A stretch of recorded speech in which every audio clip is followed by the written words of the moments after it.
Good evening, ladies and gentlemen. Back on a Sunday night here for the Blazing Pedals TRJKarting.com Arca Series at Atlanta Motor Speedway, the new Atlanta. 196 laps, 298 miles. And joining me, as always, tonight is Terry Foster. Terry, how you doing? Oh, Sam. One track I was kind of dreading, but it was a super speedway they call Atlanta. A lot of stuff can happen here tonight, man. You put out there a chat already. Who could win this? First-time winner. I believe you will have a first-time winner. This is anyone's race tonight, bud.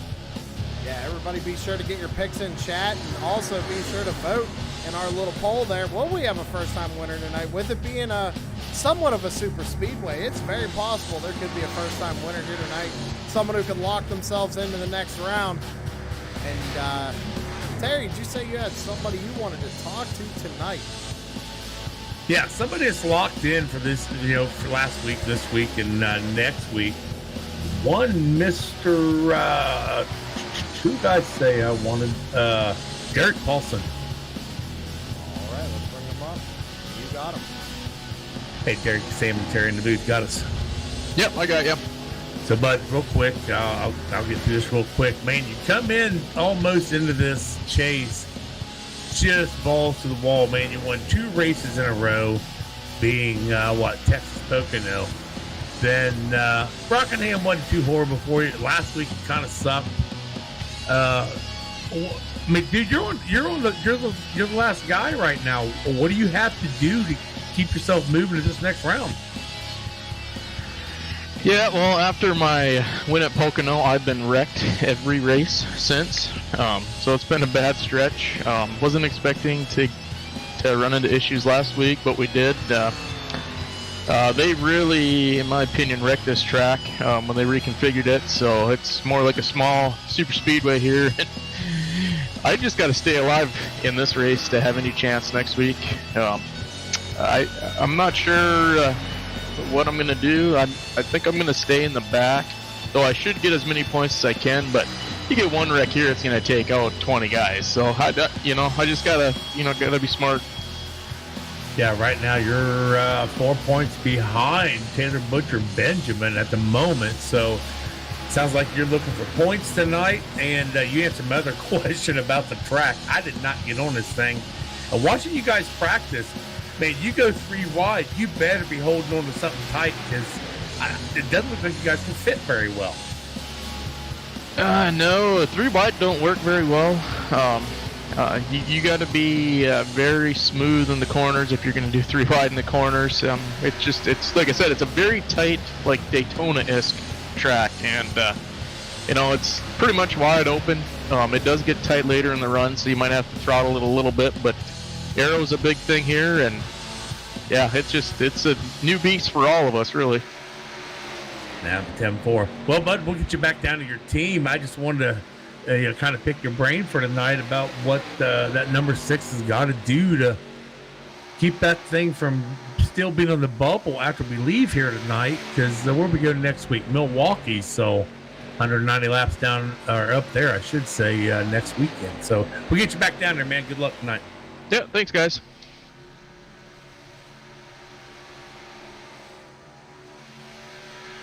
That was driver of the number 6, Derek Paulson, getting ready to go here tonight at Atlanta. And Terry, it's going to be a long one. I mean, this is going to be 196 laps of plate racing, essentially. So these guys are going to be head to tail, fender to fender. It's going to be nuts. Yeah, Sam, you and I have been sitting there watching these guys practice. We've seen a couple incidents where they've had one car might get up into the outside wall. Man, you can collect a few cars that way and just ruin somebody's night. I'm hoping these guys think about what they're doing tonight, get a nice clean race, get through this 196 laps.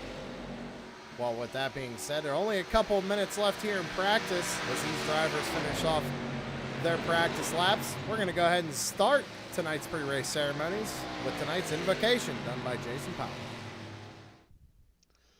Thank you, Sam and Terry, for all the things that you're doing for us. So let us bow in prayer. Lord, we come to you tonight with a thankful heart. We thank you for all the mercy and the guidance and the strength that you give us. We thank you for giving us another day. We ask you, Lord, to be with us tonight as we race. Help us, Lord, to have fun and to be respectful to one another. We thank you, Lord, for giving us another opportunity to come together.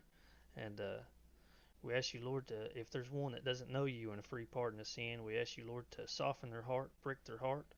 Help us, Lord, to be a light for you, and so they might come to know you.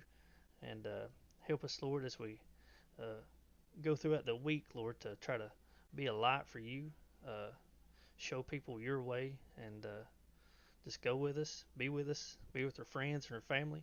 In Jesus' name we pray, amen. All right, and thank you very much, Jason Powell, for the invocation tonight. Now, ladies and gentlemen, if you could, please rise and remove your hats for tonight's national anthem, done as always by Joshua Rutherford.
And thank you again, Joshua Rutherford, for the great rendition of the national anthem. Everybody, please make sure to go check out his YouTube channel, Mullet Music Productions on YouTube, and give him a subscription. Help him out, trying to get him to 100. But Terry, these guys are wrapping up the last 30 seconds here of practice, going to get into qualifying. And the thing is, we don't know how qualifying is going to go because we've never been here before. Yeah, absolutely right, Sam. I mean, these guys are still. I can't let's see if I can find the speeds here. Yeah, I can't find the speeds. Dude, it's just gonna be tight. I think it's just gonna be a tight, expletive race here tonight. I hope we ain't getting caution after caution. We don't have a caution rule here anymore with Blazing Pedals, but this could make a very, very long night for you and I, as well as one of our drivers out there, all the drivers out there. Well, and the other thing I'd like to point out is that we actually have no 3 wide rule here this evening. Now, normally at Blazing Pedals on a plate track, they can't go 3 wide until a certain lap. Now, that rule's gone for this specific track because it's technically 1.5 miles. So that's going to be something we got to keep an eye out for. Is anybody going to try taking a 3 wide? I heard a lot of drivers complaining about the car getting tight later in the run, so we're going to have to see. But, Terry, you know what we got to do? Hey, you got to do, Will. Go ahead and pull it up. I want to say, I got to say, huh? I'm spinning that wheel. Okay. I got something else to say about the track when we get done with that. Lap 73. Lap 73. That's a good number, man. I can't see it on the stream because like the whole wheel thing's wonky. I'm gonna have to fix that for next week. Good thing I'm catching it now. But yeah, lap 73 is gonna be your competition caution, ladies and gentlemen, unless we get a caution before that caution. That's right. So another thing I wanted to point out, Sam, no 3 ride rule, so they can do it all race long. Something else they are not allowed to do is drop below they call it a yellow line, but this is actually like a red line and red and white here. They cannot get down there and run that that bottom side underneath that line. Yeah, I believe they said it would be a penalty if they were caught trying to advance their position down there. Absolutely right. And I'll have to look it up, but I can't remember what the penalty was. If I remember correctly, I believe it's you're going to finish on the tail end of your lead lap. So, for example, if we catch you and you win, let's say, and there's only 10 cars on the lead lap, you finish in 10th. Okay. Yep. That's I found that, and you're absolutely right. I'm watching Rick Thompson at 76 right now out there giving a lap in.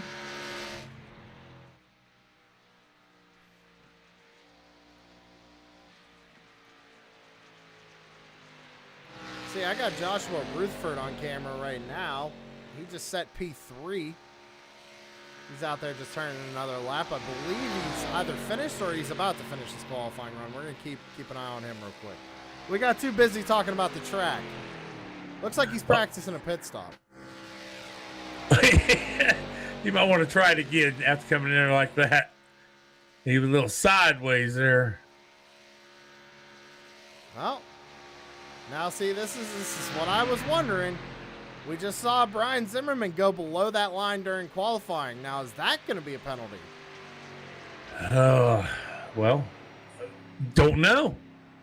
I mean, to my understanding, I always thought it was you couldn't go below the line. I see a lot of even Brandon Feeney going below it right here in qualifying. Now, Mark said he did try it single car, and he said that it wouldn't really affect you too much. You don't really gain too much of an advantage, but, you know, rule's a rule. I'm riding along with Zimmerman still, and this lap here, he has not touched that line at all. He's been staying up to the high side.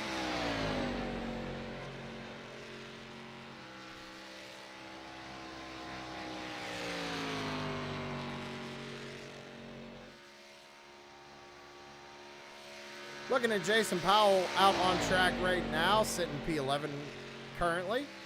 Coming to finish his second lap of qualifying. We're going to see if he can improve. Jason Powell takes it to the bottom of the track. Takes it to the bottom of the track. Goes second fastest, too. I don't know, man. I'm just saying.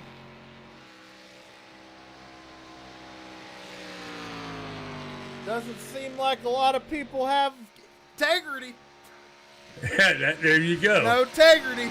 See what John Perkins in that 33 does. He just hit the track. Let's see if he takes it down to the bottom, too. Looks like he's trying to wind that engine up going down the back straightaway into turns 3 and 4. Going to run the top side of the racetrack, get as much momentum built up as he can in that 33 Ford Mustang.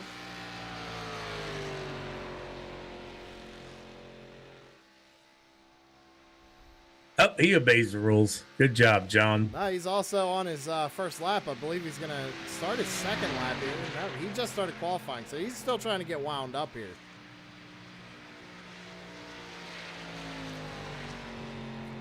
Right now, someone we haven't mentioned a whole lot is that number 34 of Greg Moore. He's sitting on top of the boards right now with a 31.81.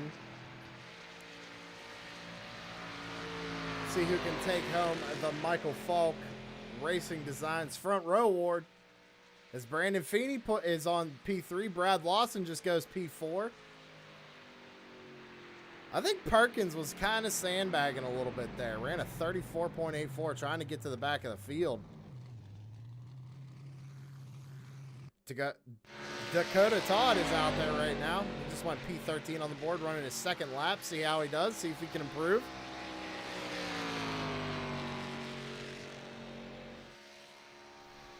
Well, Sam, this just in from race control. The guys are not, I repeat, are not getting penalized for using the bottom of the track through the tri-oval.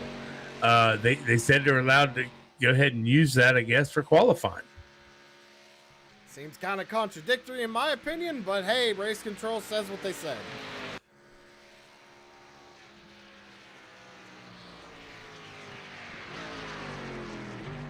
And I'm watching somebody out here right now, that 07 Dakota Todd. Well, you actually own him too. And we ain't seen Dakota for a minute there, Sam. No, we haven't. I got a camera on him right now. He's sitting P5. Yeah, we haven't talked about him a whole lot. Good to see him back out here. We know he does a little bit of real life stuff with karting and other various types of racing, so we wish him the best of luck on that, of course. But it's good to see him back out here on a Sunday night. I just had to look up the points for Dakota Todd. He is actually very last place in our points system right now. So he's got a lot of racing to do if he wants to do anything. Paul Ellison's out on track. That number 55. Clipping the line right there. Love that car. I love that paint. Hey, puts it top 5. Top 5 with a 31.85. Hey,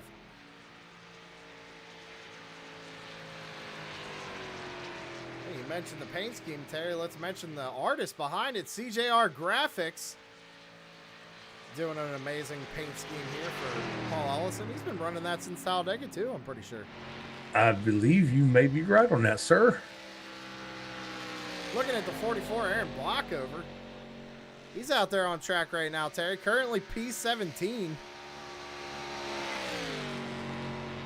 Blockover, one of the drivers I got a chance to talk to. Not a big fan of Atlanta now, where they've designed this track. He's kind of thinking the same way I was. Something happens. It's going to happen to a lot of people. One car goes down, may end up taking a few with him. See Jason Powell out in chat saying, we were told we could, Sam. Well, I'm just stating my opinion. I would assume that if you can't do it in the race, you shouldn't be able to do it in qualifying either. But, my opinion. Come on, Jason. I had race control tell me that we're all good here, buddy. We got her. Bockover just put a 5th on the board. Powell's 4th. Trevor Harmon goes top of the charts. That's what happened. I was like, how did everybody get bumped down there? Trevor Harmon in number 29 goes top of the charts right there. 31.80. 31.80 for the number 29. Mark Arthur's pulling it off track. He went 7th fastest. Brian Dees is out there qualifying. Kind of nice to see 15th place in points. Taylor Butcher Benjamin sitting up there in 2nd place at the moment.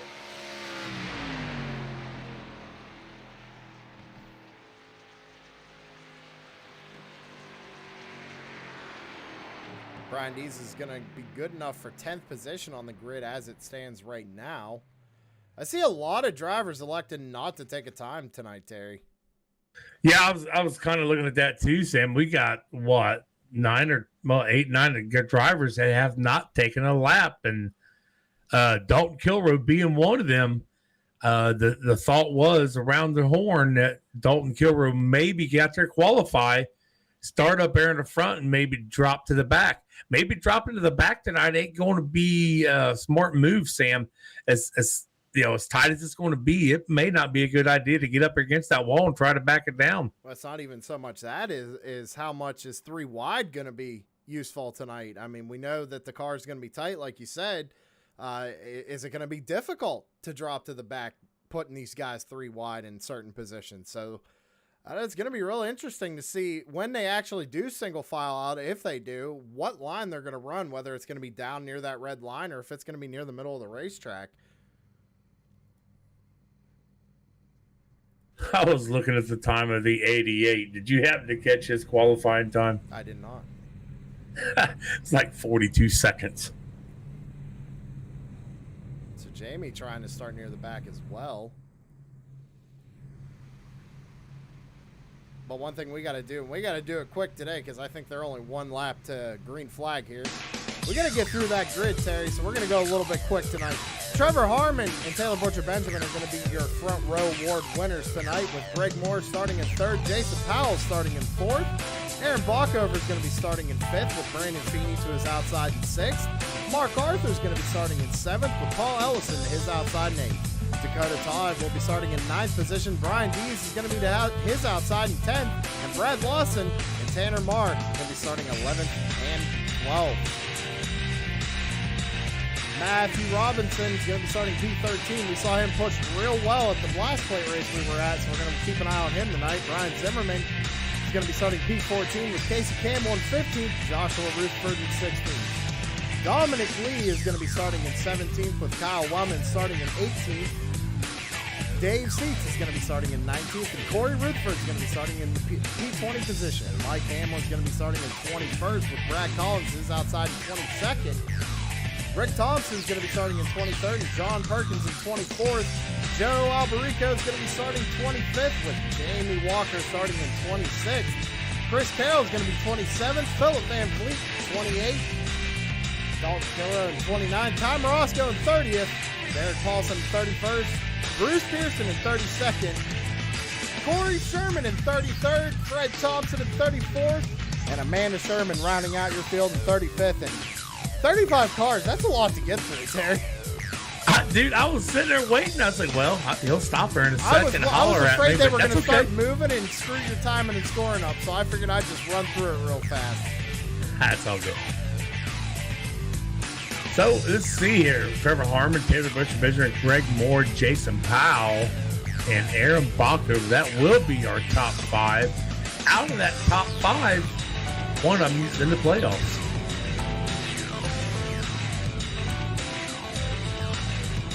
The driver of, like I said earlier, Taylor Butcher Benjamin.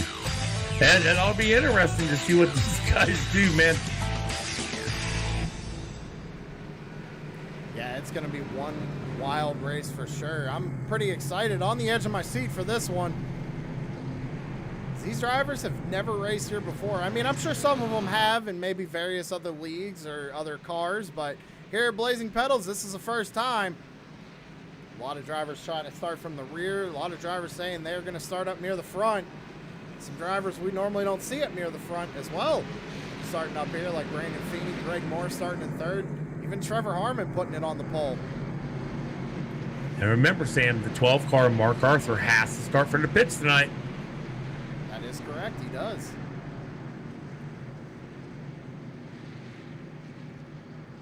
These drivers are going to round out of turn number 4. It's going to be in the hands of the flagman on the first start here. Pace car is off, down to the restart zone. Green flag is out in the air here in Atlanta. 196 long laps. Let's get it going.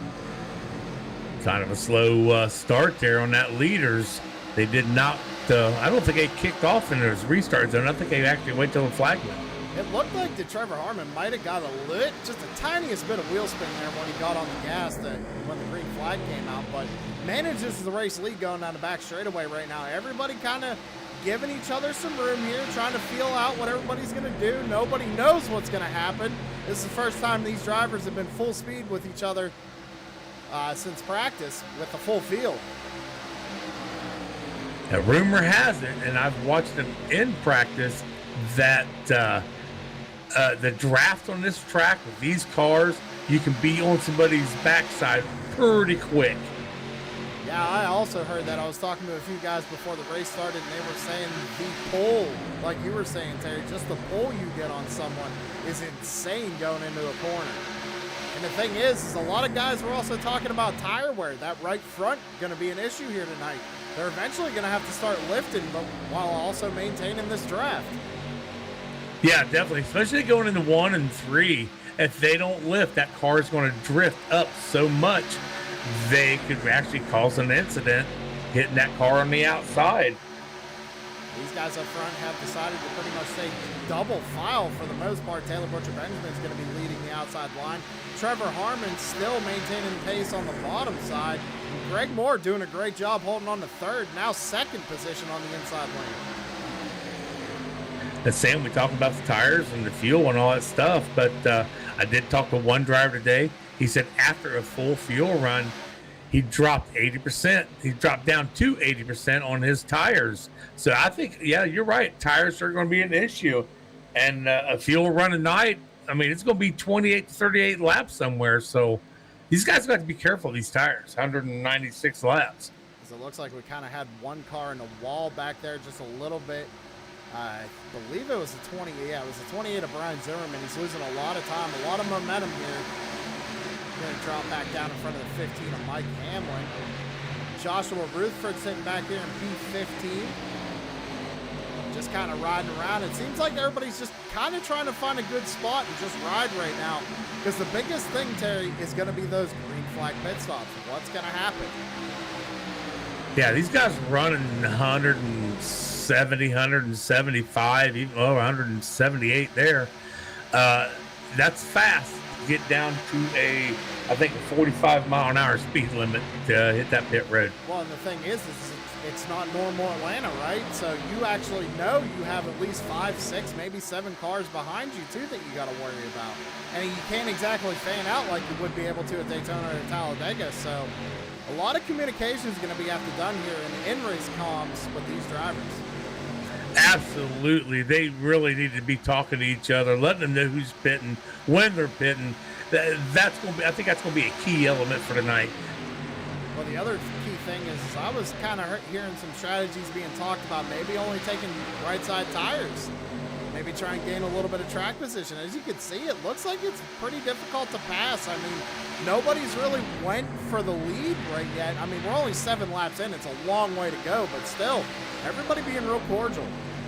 Yeah, I've been focused on the 07 of Todd, and he's basically been by himself, so he could have went anywhere on the track he wanted. As Jason Powell, I say that he gets up next to him in the 18 car. Bockover's still hanging on the outside. And, you know, like you said, the lead really has not changed yet.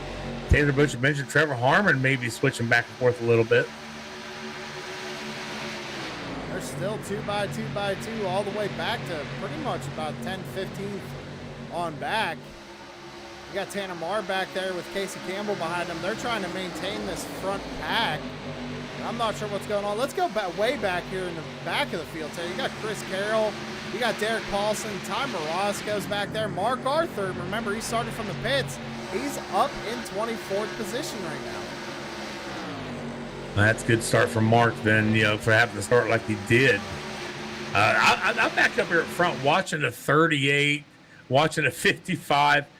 I've already seen the 18. Sam, I believe Jason Powell has already tagged the wall. We also seen the 28 grab the wall just a little bit. I mean, we said it, these cars, they're going to be tight here tonight. It's just, when are these drivers going to be lifting? Are they lifting now? Are they trying to save tires? We don't know. This is all up in the air for us right now. So when we get that competition caution, we're going to have to pull somebody up and ask them what's going on out there, because I'm curious. Tell you what, that competition caution at 73. I really hope we get to do this tonight at lap 73. These guys, drivers, I mean, gal too, they keep their head. Think what the hell's going on? Heck, what's going on around them? Sorry, and you know, just play this thing out. I'd like to point out that if we go all the way back to the rear of the field, we got Brad Collins, John Perkins back here. You got Corey Sherman, Jamie Walker, Philip Van Vliet, a bunch of TNA guys all in a line right here, Terry. I just watched 28 cars. We was looking back here. I think Brian Zimmerman actually touched the wall. Tanner Marr in that 4 car calling it out that he's trying to drop back to the back. Yeah, so I'm wondering, it looks like maybe either Zimmy has some damage or maybe he's just electing to drop to the back. And I know Tanner's probably talking to him in the same channel as well. So with Tanner dropping to the back, maybe a little bit of strategy being played right here. Let's go back up to the front. It looks like Harmon kind of got cycled back just a little bit. Taylor Butcher Benjamin, now your race leader. And look at that, Terry. Aaron Bockover going for second. Aaron Bockover, not one of them running for a championship, but he, you know, these guys still got points, tons of points.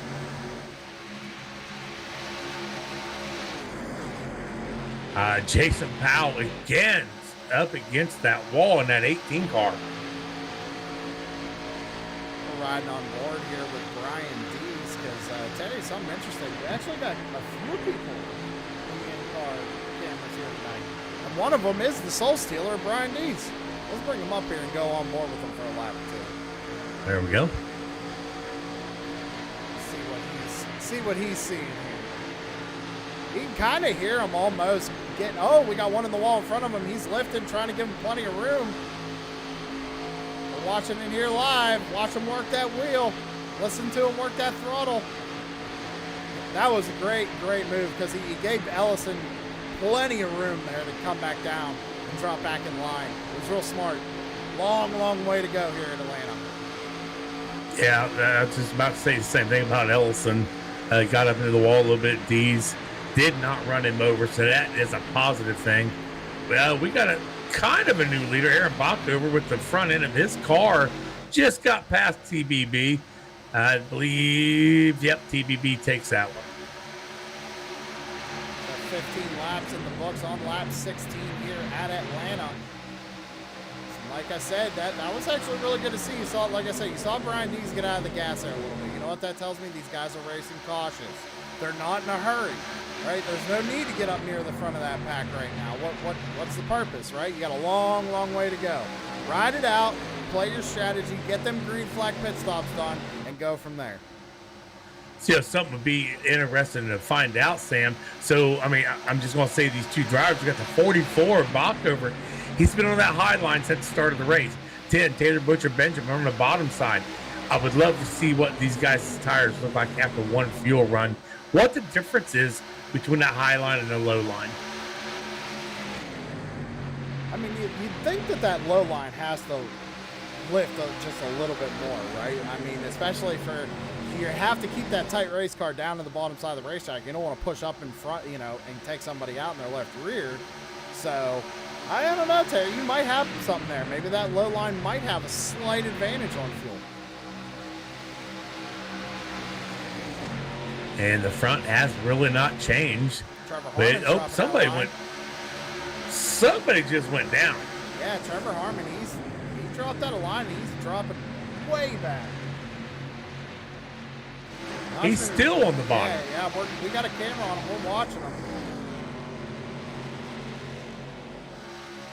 Gets that 29 built back up to speed as he pulls it back up on the track. Man, that could have been devastating. I don't know what happened. I kind of want to go back a little bit. We're going to rewind because I don't know if he did that on purpose or maybe he got pushed out. Because I think he might have been right next to the 07 of Todd or the 38 of Feeney or somebody. He just pulled out of line. Okay.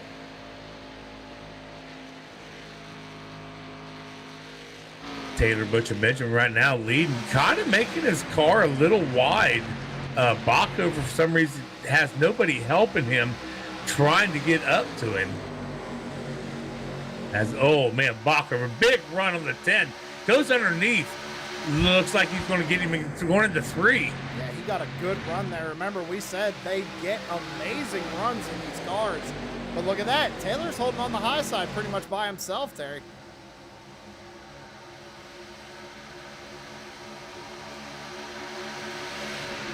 A little bit of help from Todd out of that 07 against that 44. Got Bockover back up in front of, about half a car beside Butcher there. Man, I can't believe Taylor's doing this by himself. I mean, we got to talk about something else right now, Terry. Mark Arthur in that number 12 is sitting P11 right now. That's insane. Mark Arthur just working his way. He's made his way up to the field already. He started from the pits. That's wild. That just shows you how much of a run you can get. It has to. Mark Arthur in that 12 just played his cards right. I wish I would have watched what he was doing to do this. I just wonder if he was ducking in and out of the cars, getting that run on him or something. Well, it looks like he's got something figured out here in Atlanta, and he's just going for it, taking the runs where he gets an advantage. Taylor Butcher Benjamin still fighting hard on that outside, pretty much all by himself. Greg Moore not getting to the back bumper. Aaron Bockover trying to take over that race lead. And something I'd like to point out, ladies and gentlemen, green flag pit stops are going to be coming up here very, very shortly. Yeah, probably here within the next, 5, 6, 7 laps or so, I would think these guys would do some early pits and check these tires out, see what's going on with them. And I'm curious to who's going to take tires. That's going to be the question. You're definitely going to have to take tires here tonight. It's not like a Daytona or a Talladega. they're actually burning some right fronts off here tonight. I guarantee you. And, you know, as what we started to chase on iRacing setups, you know, we no longer run a Mark Arthur setup. So whatever iRacing give these guys, that's what they got to run. I can't believe Taylor Butcher Benjamin is holding on outside the line like that. That is actually really impressive. Yeah, holding him up. You know, maybe he's getting a little bit of a side draft right there off that 44, Sam. He's got to be getting something to be able to stay up there. Maybe it's just the momentum on the high side. Maybe he can stay in the throttle just a little bit longer than Bockover can entering the corner. I don't know, but doing everything he can, and he's going to have to think of something quick because he's going to have to get to the bottom at some point here. Sam, about 2 or 3 laps ago, we said he was in 11th place. Look who's in 6th. And he's making that high line work. Look at that. A couple of guys ducked out of the high line. They know the green flag pit stops are coming. Everybody's trying to single file out. And Mark Arthur trying to make a run up to the front of the field right here, sitting in 6th position. Mark Arthur is one of those guys running for the chase. Right now, Mark is sitting in 6th place in the points. That's something we can do, actually. I got the points in the software right there. I can bring them up. Everybody on screen is your points as they sit right now. Remember, Jamie Walker with that win. He jumps to the top. But also Corey Sherman with that great performance. He's now sitting in 2nd, so we know anything can happen. That's why I asked the question in chat tonight. Do we have a first-time winner here this evening? Now, you brought up the Shermanator's name. I was going to mention him tonight. I mean, he's sitting in 2nd place. It shows what consistency he can do. It can put you 2nd place in the point system. And he must have some kind of different strategy going on tonight because he's sitting in P27 right now. Just kind of riding. He's got his teammate of the Lone Dutchman behind him. But not much help other than that. Everybody pretty much single filed out. Probably going to see what these green flag pit stops are going to do. As out here at the front, they're still trying to single file out, but Bockover maintaining on the high side. Been kind of watching the drag race between the 17, the 12, the 24, and the 98.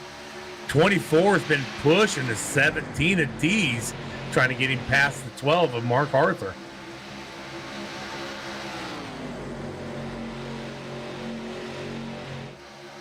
Somebody else who kind of started near the back is that number 24, Chris Carroll. He's now found his way up inside the top 10. Chris Carroll, you're right. He's in, what, 7th, 8th place right now. Started in 27th. Moved up 20 spots pretty quick. That's what patience will do, right? I mean, we see 2 cars who started near the back of the field racing up here for the lead. And all they did was be patient. Now, you mentioned him when you hollered out his name on the grid, the 40 of Matthew Robinson. He is up there right now running in that 10th spot. I haven't looked at him yet tonight, Sam. I'm just wondering if he's pushing guys tonight. As you say that, he's almost getting to the back bumper of the 98. And the thing is, Terry, is I don't know if you really want to push a whole heck of a lot like you would at Dega or Daytona, because the risk of turning someone here is way higher. Absolutely it is. Absolutely. So, yeah, I don't know. Maybe you have to wait for that little bit of an air pocket. Oh, no, Bockover turn. It's in a Butcher Benjamin. There's no caution. No caution. Unbelievable. There it is. Caution flag on the speedway. Wow. I just happened to click over and caught that. As soon as I looked back up at my screen, I caught that. Oh, wow. Oh, Benjamin Carr will not hardly move. That number 10 is stuck. I think he's done. What happened? We gotta get it. We gotta get a replay on that. Yeah, we got to replay that. So we're looking at the far chase cam. Bockover makes a move down to the inside. Goes down in the corner. I don't know what to say there. I don't know. We might. That's. I mean, let me back it up and we'll slow it down just a tick. Yeah, that's hard to tell. I don't know if Bockover was coming up or if Taylor was coming down, but yeah, took out 2 MFRD guys in that. And luckily, everybody else pretty much made it through. That was really good right there for everybody to get through. But yeah, unfortunate for Taylor Butcher Benjamin here tonight.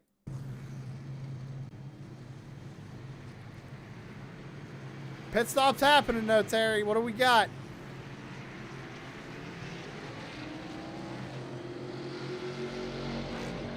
I think he's talking to race control.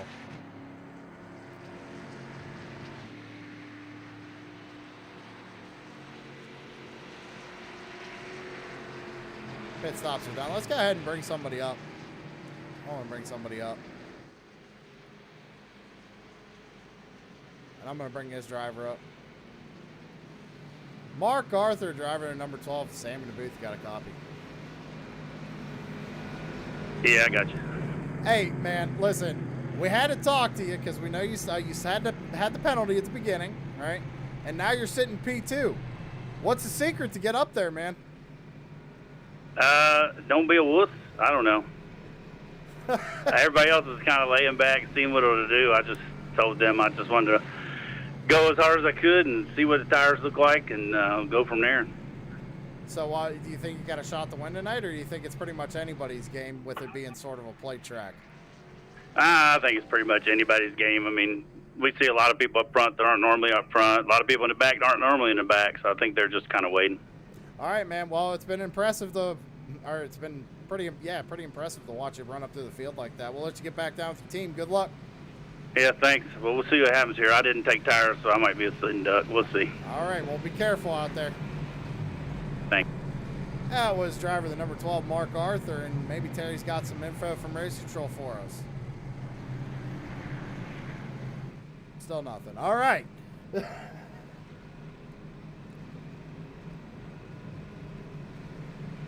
All right, Sam, that took a little bit, bud. I see somebody out in chat saying netcode. Ain't no way that was netcode. That was not no netcode. No, ain't no way that was netcode. No way. So it took a minute for these guys to figure this one out. The driver of the 44, Aaron Bockover, he is the one taking admittance on that. So he's in the pits along with Brian Dees, Taylor Butcher, Benjamin. They all three have the dreaded meatball. Well, we talked to Mark while you were in race control there, Terry, and he said he didn't take tires here, so he thinks he might be a sitting duck. Well, Sam, from timing and scoring, looks like the top 4 didn't take tires. Yeah, first one on tires, it looks like is that number 7 of Dakota Todd, or 07, I should say. Pace car is off, though. It's in the that field is in the hands of Brandon Feeney, that 38. Green flag back out in the air here at Atlanta.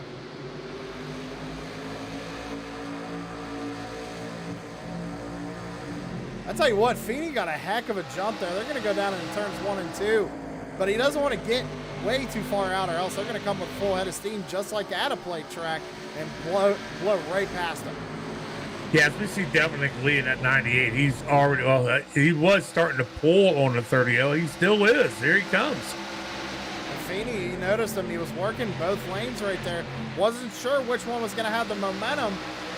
He thought the inside lane did, but now the number 12 of Mark Arthur, he's going for the lead, Terry. From last to first, just in 35, 36 laps there. And we're going to see what these tires, to start doing now. And it looks like they're holding up pretty good. Dakota Todd, though, looks like he has a little bit better of a run through the center of the corner.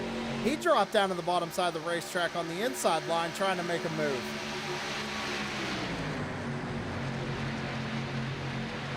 Lee up just a little bit up onto that 12 car, pushing him out to the wall a little more as a 38.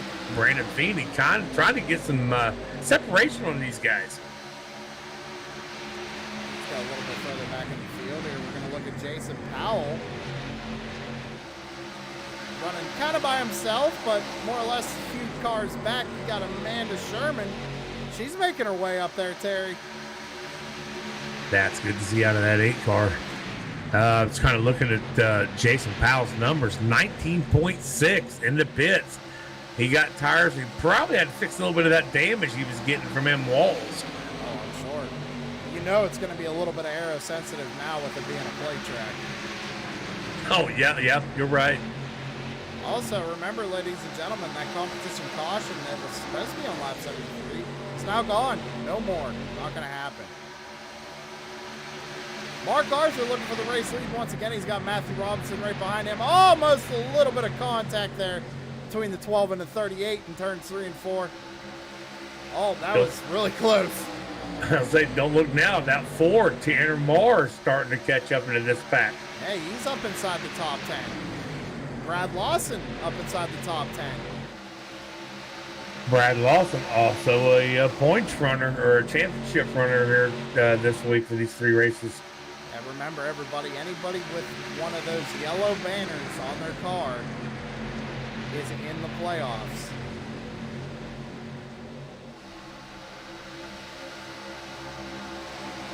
Keep checking on the infield care center, Terry. Doesn't look like they've released any drivers yet. No, we know there's at least, let me see here, 1, 2, we still got 3 drivers that have not been able to get back up on track. Taylor Butcher Benjamin, Brian Dees, Aaron Bucker. Well, we're on lap 40 of 196, something we haven't done yet. We're going to go ahead and pay the bills. We're going to go side by side, though. Stick around. We'll be right back.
Shut up and sit down.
All right, and we are back here live at Atlanta on True Sim Productions, and a lot has happened since we took our little commercial break there, Terry. We had quite a few lead changes, and Mark Arthur's dropped back to 6th place, it looks like, and Dakota Todd now up there fighting for the lead.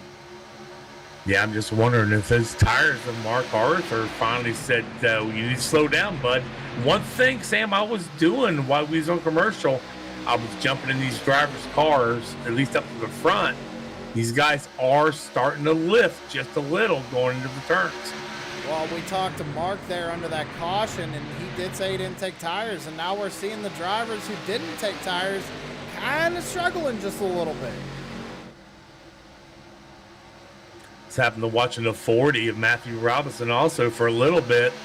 I think he was doing the same thing Jason Powell was doing earlier in the race, getting up there next to that wall and just getting too close and scratching it.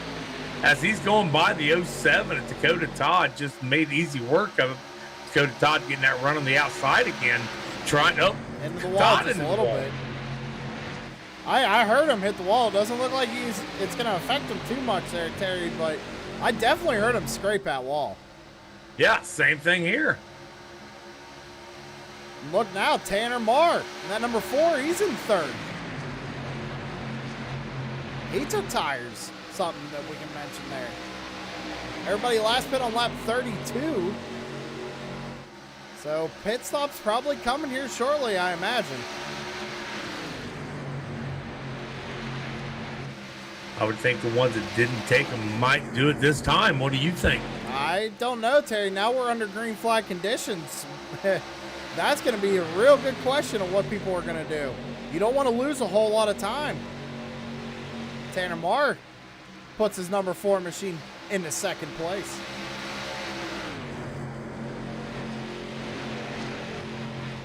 Tanner Marr, one of them guys, he is actually in the chase, running lead. in the 14th. So Tanner Marr, your race leader right now. Imagine if we get him to win. Now we know him and Carroll will work together. Carroll already is pretty much locked in for the most part. Just kind of, he's good on points. If Carroll gets, go ahead, Terry. I was going to say, if Carroll can get that car tucked up underneath that Ford just a little bit and not enough to turn him, I believe these two guys could walk away from it. 3rd and 4th place at 38 and then 40. I mean, we're kind of seeing it right now anyway, right? Like, look at that. He's gotten on his back bumper a couple times, and these two are just tandem, and they're pulling away. You know, maybe these guys do this. Other ones will see that and say, hey, maybe we ought to do that. Just start forming a single line. Yeah, I mean, everybody's going to start doing, got to start doing something here.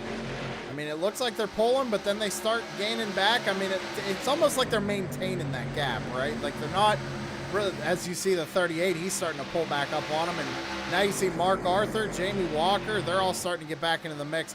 But if you notice that this pack, like it kind of ends here with Trevor Harmon. And then we go back a little bit further, Greg Moore's by himself. And then Dave Seats in 11th is leading this 2nd train of cars. It's kind of spread out a little bit. You got Philip Van Vliet, Brian Zimmerman, Amanda Sherman, Joshua Rutherford, and a whole bunch more back in this 2nd pack.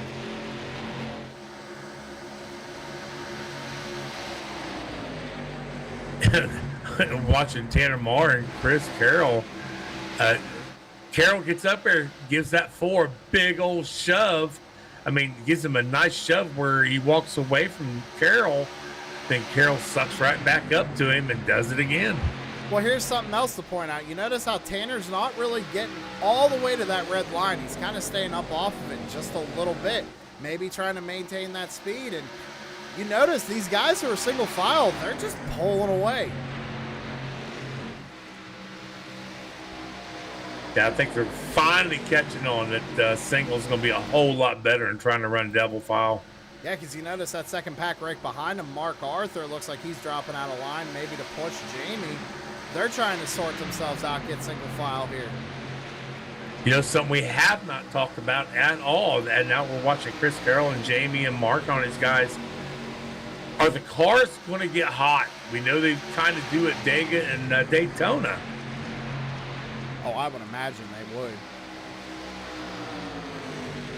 they still got to get clear air to the front end of that race car, no matter what. So I mean, I would assume that's why we see Carroll kind of pushing Tanner and then backing off for a lap or two, and then he gets right back on him and he backs off for a lap or two. But these guys are, again, here we go. They're starting to pull on him a little bit again, because now you got Dakota Todd trying to get around Brandon Feeney for that third position.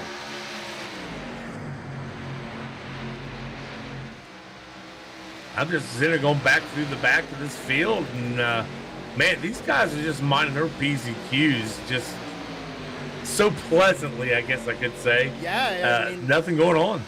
Surprisingly, like you said, everybody's really single filed out. I mean, they're really being cordial and everything, but like I mentioned earlier, we got green flag pit stops coming, so I'm wondering if that might have something to do with it. Oh, yep. Because we're at lap 61, coming to 62 here shortly. And we know they all pitted at 32, so almost 30 laps ago. Yeah, so we should be seeing green flag stops here in the next, I'd say, I don't know, 8-10 laps? Yeah, I would think so. Maybe even a little bit sooner than that. I mean, it's all going to depend, right? I mean, everybody pretty much pit on lap 32, except for the few that went back down and topped off on lap 33. Mark Arthur, he must have lost the draft to Brad Lawson. Brad Lawson just walked away from him. Well, again, keep in mind, well, I guess Brad didn't take tires either. Maybe Mark's trying to preserve that right front tire, hang on to it a little bit. Maybe he's feeling something that we're not aware of. Could have blown that right front driving up through the field. Who knows? Yeah, the way he came up through that field the first half of this race, the first quarter of this race, it's very possible he burnt that thing up. We get a great shot of the top pack right here from the blimp cam. Brandon Feeney looks like he's trying to fall back a little bit. Jamie Walker, last week's winner, has found his way up inside the top 5. Maybe trying to go 2 for 2 here, Terry. Yeah, Jamie Walker, I mean, we already know he's locked in for the next round. A win here would really hurt a lot of drivers. And I'm really curious about these guys who are electing to run near the back, like Corey Sherman. He's sitting second in points right now. We got a camera on him. But he's back here in the 23rd position. Now, he's been back here all night, but he kind of did that at Chicagoland too, but a little bit different style of racetrack. So not sure if this is strategy or what's going on, but he didn't take tires either that time. I'm curious of what's going to happen. Sure, it's heard from the 8 cars. I think she's pitting this time by. I'm going to stay on her, watch how she comes into these pits. Yeah, is she around anybody now? She's kind of by herself here. So we see the 10 of Taylor Butcher Benjamin bringing that race car back out on track. He's going to try and get everything he can. Not only that, Brian Dees out there in 32nd. He's brought it back out on track. Looks good. Looks like he's got some speed. Might be able to gain something here. Anything can happen. Smart move. Well, maybe Amanda Sherman didn't call out her pits. I really thought she did. As these top 5 cars, I mean, they are just gone right now. Like, this is wild to me. Tanner Marsh still leading. I'm sorry, Tanner, I didn't mean to walk over you, but I'm just impressed. Tanner Marsh still leading this thing, just taking off these laps. And you know, Sam, the normal Atlanta that everybody's so used to seeing and being on, we see that kind of stuff. You know, Amanda Sherman is coming down pit lane. We have seen, the top road just walk away from everybody, but you don't see that really in this kind of, I guess, restrictor plate racing. No, you definitely don't. I mean, you don't see a line of cars like this break off unless it happens under green flag pit stops and everybody gets spaced out that way. I mean, this is happening under green flag conditions. These guys have figured something out. If you notice, they're almost running it like an old Atlanta style, like they're going way up to the wall and arcing the corners, but I don't know, man. This is wild to me. Only 5 cars have stepped out. I mean, you got Brad Lawson and Trevor Harmon back here along with Brandon Feeney. They're trying to make something happen, but they just keep losing time. So Amanda Sherman got into her pits pretty good, other than sliding through the box and having to back up. That's going to kill that 8 car for a little bit.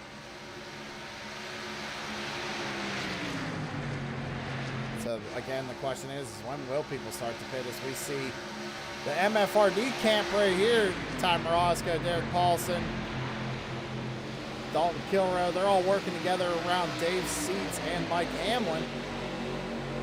Corey Rutherford back in this mix. They're going to have to single file it out here pretty quickly. Man, if Sherman got her a black flag, Sam. Oh, what'd you do? Speeding? I am going to guess speeding. Well, she looked pretty cordial coming down pit road. That's actually really surprising. Yeah, that's what I thought too. I watched her enter and exit, but she probably got too fast. These guys are still out on track. They're coming up on the lap car of Taylor Butcher Benjamin right now. Taylor's going to stay high for him right here. And that car, I mean, you know, kudos to Lieutenant Taylor right there, because that car is just mangled. And he is out here still trying to get everything he can.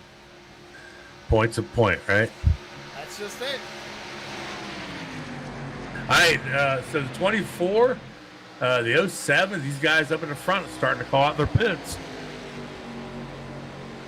I want to keep an eye on this front pack. I want to see what happens and if everybody makes it down pit road clean. Who's going to take over the race lead? We have no idea right now. I'm gonna stay here and focus on the end of pit lane and watch these guys come down. Out clean. Wow, man, that's close. Yeah, that was really tight, but they all managed to do it all together. But Jamie Walker stayed out on track, Terry. He was the only one that stayed. Jamie Walker getting at least a point, you know, leading the lap. That'll help in that championship. Not only that, I'm kind of worried of what's going to happen here. I mean, he lost the draft essentially, right? I mean, that's no good. Well, we've seen Jamie started, I think, 26, so... He stays out on track again. Yeah.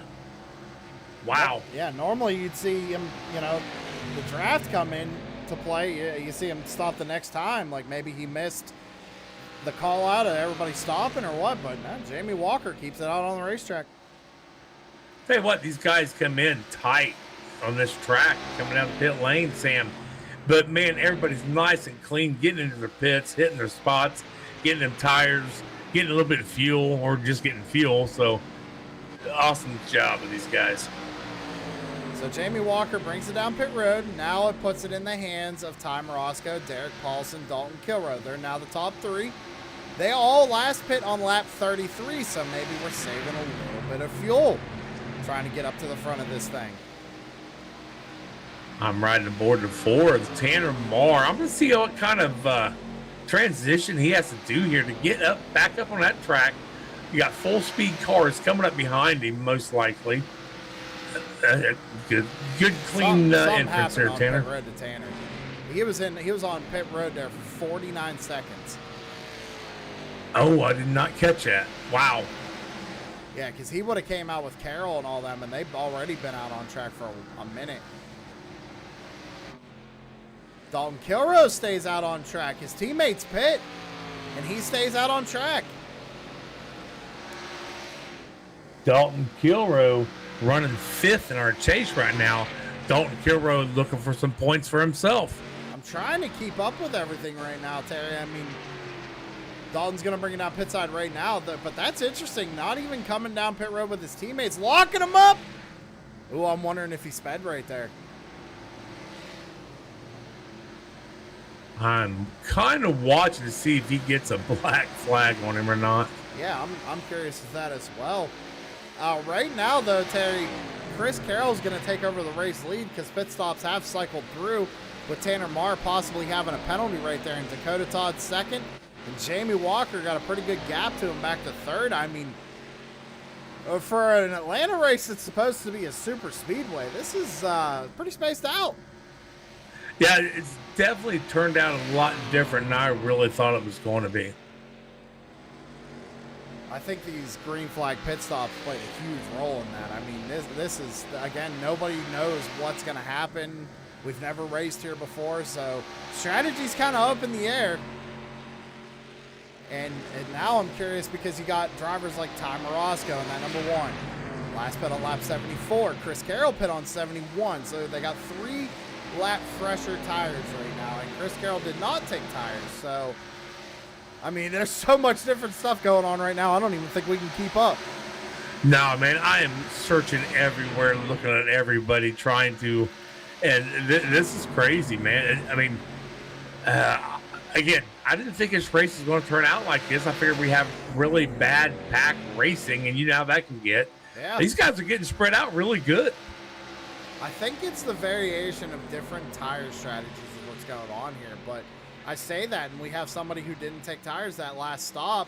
2 people, actually, and they're out here leading the thing. Well, remember, Sam, they took tires last time around, but they also led that last set. Well, the other thing I'm going to point out real quick is that these guys behind them, you got Trevor Harmon, Mark Arthur, Matthew Robinson, Brad Lawson, all these guys up here in a pack. They're running almost a second quicker than them guys up front, so they are going to catch them. It's just a matter of when. Sam, I'm looking through the same thing you are. Chris Carroll, Dakota Todd are the only 2 in this whole field that did not take tires. I'm wondering if Jamie might have taken right sides only then, because he only had an 11-second stop. That's fast. Yeah, I seen that too. I was wondering. I think we had another one. Ty Morosco, Derek Paulson. They also had 11-second stops. Brian Zimmerman, 10-second stop. Yeah, I'm going to say we're seeing people start taking right sides only here. Yeah, it looks like Team MFRD is the ones that basically took just one set of tire rights. I'm watching this second pack because that gap to Chris Carroll just keeps getting smaller and smaller and smaller every lap. Chris Carroll ran on 32.39. Now that's with help from Dakota Todd behind him. But Trevor Harmon's running a 31.61. So that's how much difference of speed we have here right now. And, you know, Trevor Harmon's got the 12 of Mark Arthur behind him. Probably going to push him up there, catch up with Todd and Carroll. Just in that lap, as I was explaining that, they gained a whole second on Chris. Yeah, they're not wasting time catching these 2 guys. No, they're definitely not. I mean, they got a whole pack of cars, though, too. I mean, this is like 6-7 cars, and now you got Ty Morosco and Derek Paulson catching this pack. I mean, almost 6, 7 to 10 cars catching 2 cars. I mean, it's like I said, it's a matter of time when they're going to actually catch this leader. They're So already Sam, catching Jamie. Sorry. No, I'm sorry, I walked on you. But I was going to say, the smart driver out of all these drivers right at this moment is the driver of that 88 car. Hey, I've tried 2 tires. What have I got to lose? I'm locked in. Yeah, that's true. He definitely has a little bit more freedom to try whatever strategy he would like here tonight, because like you said, he's locked into the next round. He has nothing to worry about. So even if he gets wrecked out tonight, he's still locked into the next round. As they try to work their way around that 10 car, that limping car, Taylor Butcher Benjamin. But he's still out there, Terry. Still out there trying to get everything he can. It's smart, because these guys could wreck big and take out a lot of cars, and all Taylor has to do is stay out there and get them laps and get a couple extra points. Yeah, Taylor Butcher Benjamin, I think he's sitting 15th in our point standings right now in this chase. So, yeah, he's going to need what he can get. I guess that's probably why we didn't hear from anybody in the infield care center. It's because those drivers just never got out of their car. Very possible. I see Bach over. He's still sitting in the pits, I believe. Yeah, he's still got the meatball flag still sitting in the pits. Jamie Walker going for second place right now here, looking for the lead. Did Fred get up there and give him a little help or what? It looked like he dropped back to Mark Arthur, got a push from Mark, and then just got a heck of a run there on the two drivers there, Chris Carroll and Dakota Todd. And now we got the pack. Everybody's catching them. Now it's back to play racing. Yeah, here comes Mark trying to make his way around the 07 of Dakota Todd. I don't think he's going to have a problem one bit. Still dead on the bottom there trying to get around the 24th. Chris Carroll makes easy work of Carroll as he finally gets up around him. Probably slide up in front of him with bringing the 29 of Trevor Harmon along with him. Yeah, and I think we're going to start seeing these tires start playing out here. You see Carroll and Dakota, they're both up on the top side of the racetrack, but losing a lot of time because I think they're having to lift just a little bit more than these other guys. Trevor Harmon, one of the drivers that is not in the chase, but making a heck of a showing here tonight in that 29 car.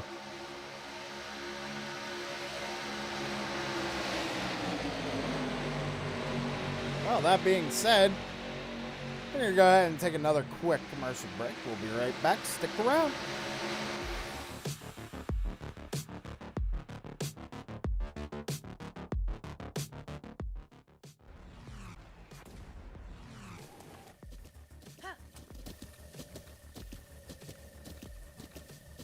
With the Butt Kicker Gamer 2, what you see and what you hear is what you feel.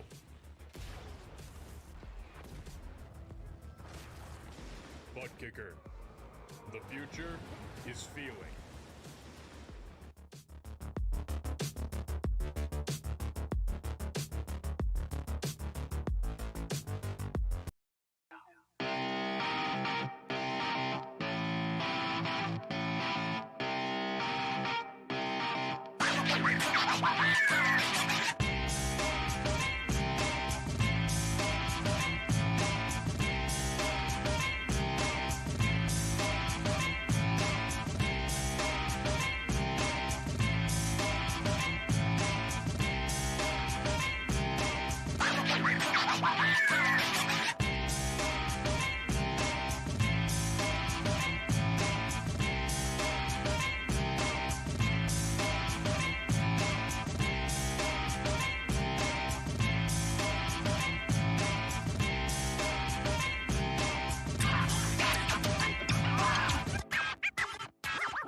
Shut up and sit down.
We are back live here at Hot Atlanta. This mile and a half track is now a super speedway. While we were gone, got to watch the 5 of Corey Rutherford work his way up there to second place, trying to run down that 88 Jamie Walker. Also, the 40 car Matthew Robinson, he is a lap down. He's trying to get a lap back the old-fashioned way as he keeps working on the 88 of Jamie Walker. Also, the 17 car of Brian Dees, he is out here showing that he wants to get some laps back. Yeah, he's out here. He's trying to get his lap back the hard way, like you said, with the number 40 of Matthew Robinson. But yeah, let's shout out that number 5, man. He's having a great run here, running in second, almost on lap 100, almost 99 laps in the books here. Still a long way to go. But Corey Rutherford having a strategy and getting his way up towards the front. Yeah. Corey right now sitting, I believe, 13th in the points standings here in this chase. So he needs to make some noise tonight. And I'd say he's doing it right now. Maybe a little help from the 17 there. You know, if Brian D stays back there, maybe push him around a little bit, try to get him up through there. Well, we got to also remember that back at Talladega that MFRD and Work in Progress Racing worked together that night. So seeing a little bit of that carry over here. And still sitting in third place, that 29 car, Trevor Harmon. Mark Arthur still sitting in fourth. Nobody back there working with the other one of them. Derek Paulson sitting back in fifth with his teammate, Tom Roscoe, pushing him. So that's kind of your top 5 and 6 right there. Which is interesting for how, I'm sorry to cut you off, but how spread out they are, right? Like, I mean, you got Jamie Walker leading this thing. 2/10 back is second place Corey Rutherford. 3/10 back is Trevor Harmon. Then a whole nother second and a half is Mark Arthur. Then behind them, it's almost another whole second to the next guy behind him in fifth. So, again, we thought it was going to be a super speedway race, and we're kind of seeing it, but kind of not. Yeah, and as we said, once the race keeps going on a set of tires, they have to back off just a little bit so the car ain't drifting up. The thing is, though, is that, remember, we saw, like, Derek Paulson, Dalton Kilroe, like those MFRD guys, they were in the back, and all of them are now up inside the top 10. I've been sitting there watching, speaking of MFRD, I'm watching the 41 of Dalton Kilroe kind of run, oh man, as they just fly by Derek Paulson in that 6 car. But I was watching Dalton Kilroe and Brad Lawson basically go turn for turn, wheel for wheel. I mean, just following each other's footsteps. We're going back up to the front there because Corey Rutherford's doing everything he can. He's trying to get around Jamie Walker. Matthew Robinson got around those guys, so he's got his lap back the old-fashioned way. But right now, Corey Rutherford, new race leader. Again, that would shoot. If he would win this race, that would definitely put him up in second place, you know, being the second winner here. But Brian D's still helping him. I think the 40 of, Matthew, I think he had a lot to do with that 5 car getting up there. We actually have Corey Rutherford on in-car cam right now. We're taking a ride with him as he's riding behind the 40 of Matthew Robinson. Terry, I don't know if you can see him. He's rocking a True Sim Productions t-shirt. By God, that's awesome. So, ladies and gentlemen, if you too want to get yourself a True Sim Productions t-shirt, go head over to SavageEdge.com and Corey will hook you up. Corey will put your name on anything. Literally, yeah, you can put your name on anything, literally. You name it. Oh, wait, what wasn't it except the shot glass? Yeah, that's the joke. Everything but a shot glass. But he did say you could put a sticker on the shot glass, so. yeah, you can do that. So, great run right now. Terry, Corey Rutherford out in the lead. I mean, I'm sorry, that's awesome. You know, it's a guy we normally don't see up front out here leading this thing. So let's talk about something else real quick, Sam. So we've seen Chris Carroll, Dakota Todd, both did not, they're calling out pits, but they both did not take tires the last time around. Now we got Carroll sitting back in 10th. The Todd dropped all the way back to 20th. Yeah, they've been struggling with that strategy, but here's the thing, will it work out for them in the end? I think I know the strategy. Corey Rutherford's trying to put the 40 back down a lap, I should say. But I've heard some strategies here from a couple of different guys tonight. I'm not going to give anything away, obviously, but let's just say those right side tires are going to be your best friend tonight, I think. Yeah, I believe you're right. And if Walker did that on his last stop, I think you might have hit on something tonight as we get Walker, Arthur, Harmon. Man, we just Harmon actually just called out his pits. This ought to be good. All right, so we got to keep an eye on this front pack. So the thing is if you're Corey Rutherford, what do? He stays out. There you have it. Mark Arthur, Jamie Walker, they're bringing it down. Now, if I was Corey, I'd bring it down this time. You don't want to lose too much time to these guys. Well, Sam, it's just you say that, he called it out that he is coming down this time. I kind of figured he would. That's a smart move by that number 5. Like I said, you don't want to lose too much time.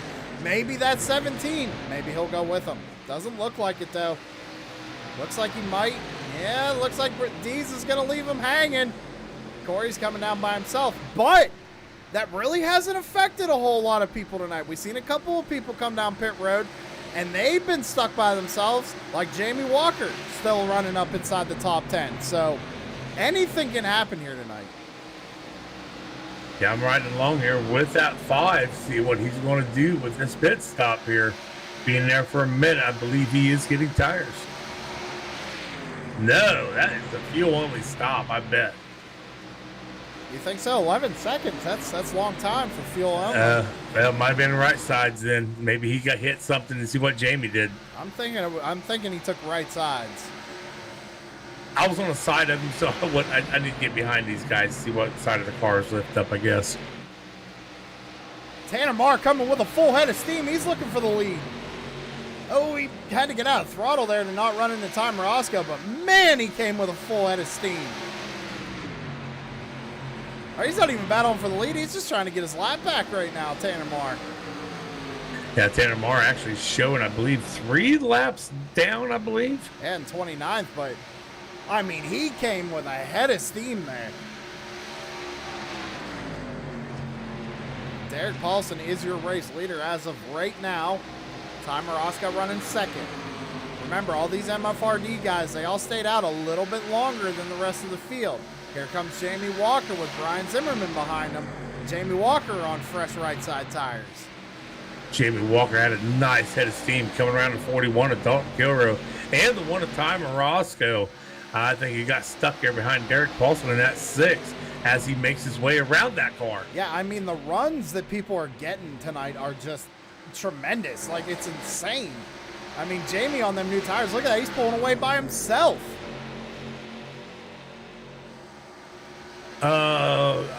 Did Jamie take 4? Nope, he must have just took rights again. So I don't know how this race is playing out from a driver's point of view as we see the MFRD guys bringing down pit side. 2 of them at least, Ty Morosco and Derek Paulson. Dalton Kilroe stays out on track. We got Ty Morosco and Dalton Kilroe fighting over which color blue they want to be, apparently. Well... I had to say it once. Yeah, you did.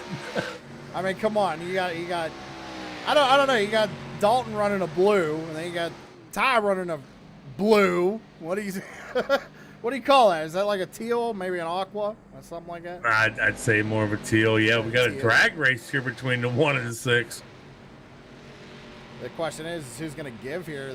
Someone's got to. They got to get single filed out. Looks like Derek's going to let Ty kind of jump up. Dalton Kilroe still out on the racetrack. Dalton Kilroe just called out his pit, so he is coming in by himself this time. Like I said, we've seen that kind of work. I mean, we got Corey Rutherford out there. It looks like he's got Brad Collins behind him. Mark Arthur's back there, too. Looks like Jamie Walker, though, is going to take over the race lead once they come around this time. So Corey's got a lot of work to do. But man, I mean, right now running second. I mean, if he could just maintain that, that's a great finish for Corey. Absolutely, it would be. I mean, that would throw the playoff points off all crazy too, because you got Corey Sherman who's sitting in second in points, running 17th right now. I don't believe he's had any problems yet either. I think he's just kind of waiting for the right time, but lap 116 and 196, you're running out of time. Yeah, especially the way this race is starting to play off. We've seen Mark Arthur run all the way through the pack to get up to the lead. We've seen Jamie Walker start back in like 26 or something like that, all the way up there. He got the lead. I think actually Dalton Kilroy started 29th. He's had the lead. I mean, we got a lot of guys starting in the back and worked their way up there. So Corey Sherman, if you're listening, bud, you might want to get on the gas a little bit. Mark Arthur trying to make a move around Corey Rutherford right now for second place. I expect Corey not to give up. Now, we both raced around Corey and Josh both, and Corey, I hope he doesn't give up. You know, we never got our picks in, Terry, but you know what? I know who I want to pick, but I don't want to say it. Yeah, I don't think we should put him out there tonight. Yeah, let's not cause any problems for anybody this evening. Maybe during the break we can tell each other who we're picking. Oh, yeah, we can do that. Yeah, let's do that. Let's not tell anybody else, though. Mark Arthur's going to take over second spot. Corey Rutherford right behind him. Now, if these guys could just single file out. Got Chris Carroll out there on fresh rubber, too, Terry. Yeah, Chris Carroll probably realized, like, man, taking no tires really shot me in the foot. And I'm kind of, like, trying to watch the times right here. I mean, Jamie Walker, let's go ahead and see where he's at. He's kind of running by himself right now, but Jamie just ran a 31.42. Mark Arthur ran a 31.48. Mark's in the draft. Jamie's got some draft, but he's pretty much by himself right now. We're going to have to see this time by what's going to happen. I mean, I would imagine they're going to catch him. I mean, they have to, right? Like, they have to catch him eventually here. Well, I would think so eventually. Yeah, and last time by, Jamie Walker, 31.51. Mark Arthur, one in the wall there. We might have a yellow flag. That was the 22 and the 10, it looked like. I was just trying to see what the 22 was doing. Trying to find him here. Brad Collins, he's still moving though. He's still moving, but he's got to watch where he's going to bring that car up on the racetrack. Oh my God! I can't find him even on my timing and scoring here. Wow, yeah, he just come off the track all the way down to the inside. Just about took 3 cars with him. He's still sitting down there. All right, so we got to back up. We got to back it up. We're going to back it up. Okay, he just towed in. Oh, man. He came down in front of more cars than that, Terry. That was bad. They're going by so fast, Sam. Let's see here. Oh, yeah. I mean, it kind of looks like, I don't know, man. It looks like Brad kind of pushed up into Taylor, but it's hard to tell because Taylor could have went a little bit higher to the wall there, but he was holding his line. I'd have to put that one on Brad, unfortunately. I mean, that's what it looks like to me, from that angle at least. Oh, absolutely. But since nothing happened, so these guys are still on the green, and Jamie Walker's still our leader. I want to get a replay on him coming back down across the track here. Let's see what happens. We're going to fast forward it. So he gets in Taylor there, big wreck. I mean, he definitely killed the toe and the right front in that hit. I mean, he hit that wall a ton. Let's fast forward it a little bit here. Comes down the back straightaway, trying to get it off the wall, trying to get it down the racetrack. But yeah, oh, right in front of a whole pack of cars. Yeah, that's no good. That could have been way worse than it was. I think everybody kind of lucked out there. Jamie Walker's still out there leading. He's still Corey Rutherford's still running in second, but he's got that 40 car. Matthew Robinson right there in front of him. Mark Arthur following him behind the 5, and we got Chris Carroll following him behind the 12 car. Mark Arthur. These guys are just running single file. maybe letting Matthew Robinson lead the way up there to Jamie Walker. Corey's trying to make a move. He's trying to get around this lap car right now. He must think that he's holding him up here. I mean, let's go ahead and take a look. Matthew Robinson, he took tires last time, which was on lap 109. But yeah, they're pretty much running. That time they were even a little bit slower than Jamie. Jamie must have, yeah, he's finally caught up to some cars here running single file. So they're gonna have to really single file out, really start working together here if they're going to make a move and catch Jamie, because it's about a 6-second gap right now, and that is not good. Although he's a lap down, 83 car Joe Alberico was working on the back end side of the 24. 24 hollered at him, say, hey man, I'm just driving around here. Do what you got to do. See, this is the thing, Terry. You got Mark Arthur running up top, Chris Carroll trying to make a move. I mean, Alberico in the mix there. These guys need to get nose to tail if they're even going to want to try to catch Jamie. They gained a 10th right there, but they're going to have to go a little bit quicker than that. We only got about 60, 70 laps to go here. Sam, don't look now. The 44, Aaron Bockover back on track. Oh, it's good to see that Aaron brings that 44 machine back out on track. Again, trying to get as many points as he can here. Corey Rutherford looking underneath the 40 car, Matthew Robinson, trying to make that move so he can get up there and catch Jamie. Yeah, like I said, Terry, I think he feels that 40 is just really slowing him down. I thought Mark Arthur right there might try to work with the 5 a little bit, but decided just to back off a little bit. I mean, it's real interesting to see that this 40 car, I mean, yeah, I know he's trying to get his lap back, but he's fighting these leaders pretty hard. If I was him, I'd kind of just slot back in line. I mean, right now, you're kind of slowing yourselves up because the gap's back up to a 6-second gap. Now, if these guys aren't single file anymore, they got to get single file. 6-second gap, super speedway, huh? 6-second gap, super speedway. 6.5-second gap almost, actually.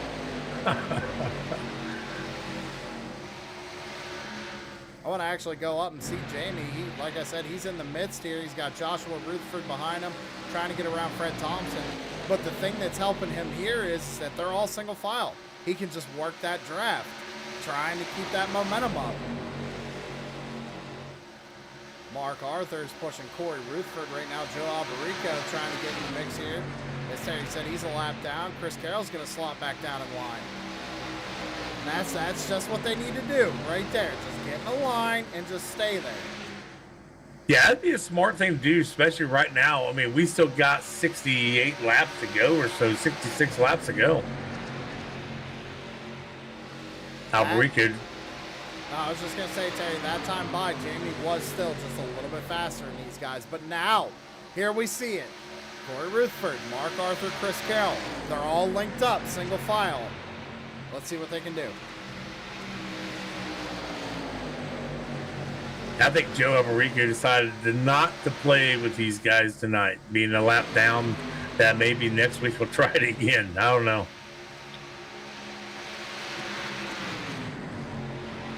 That time by, the second pack was about a 10th faster.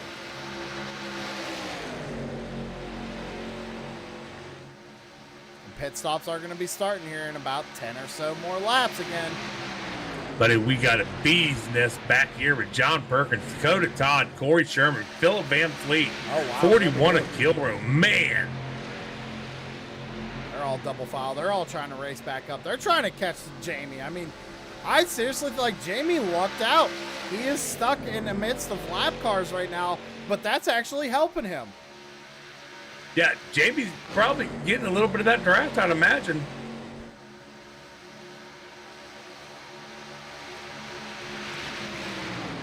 Corey Sherman must have heard what I said earlier about you might want to get on that pedal, because he is now making his way towards the front, sitting in, 13th place, 12th place, somewhere in there?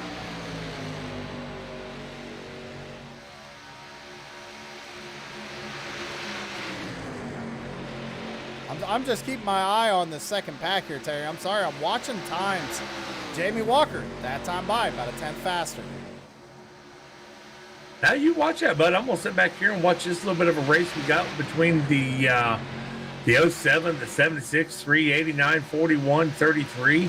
These guys are on a tear towards the front.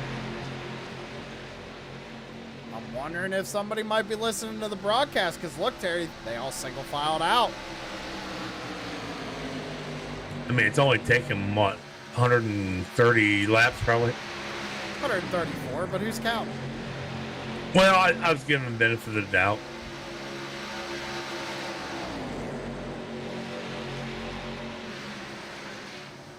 Oh, and you know what else I just realized, Sam? The driver of the 88 and the driver of the 12, they're both in the same TeamSpeak channel tonight. I wonder if they're working together. It's possible. Very well possible. But, you know, we know this, especially with this type of racing, I guess speedway racing. You can be friends all through the race to that last lap. All right, so Corey Rutherford is now being pushed by the put. We're just going to call him the pusher, Matthew Robinson, because he's right up on his back bumper, and they've pulled away a little bit from Carroll and Arthur, and now running down race leader Jamie Walker.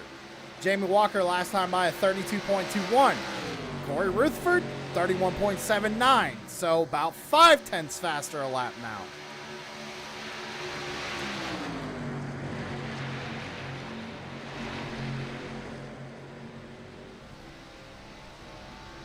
But the thing is, Terry, green flag pit stops again. They're coming, right? We know they're coming. When does Jamie pit? See, I think if I was Corey Rutherford here, I'd pit a lap sooner and then get the jump on him.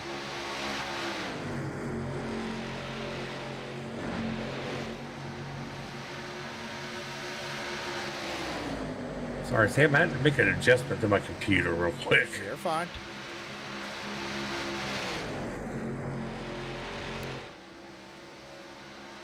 I actually just did too. I had my whole desktop pop up there for just a split second. Yeah, you know, again, we're calling Matthew Robinson the pusher.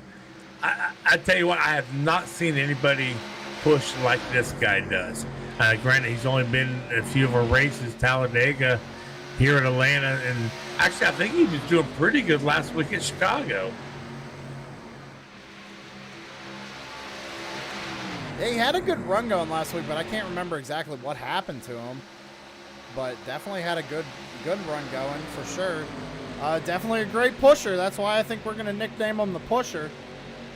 12 car, man, the 12 car of Arthur and the 24 of Chris Carroll had a heck of a run on that 40 car just a half a lap ago.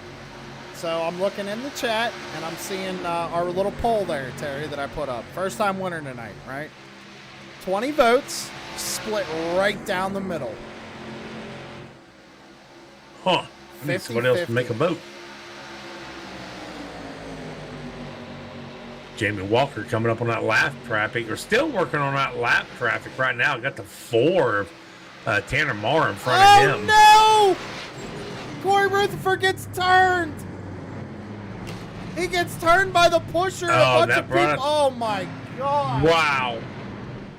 You got to be kidding me.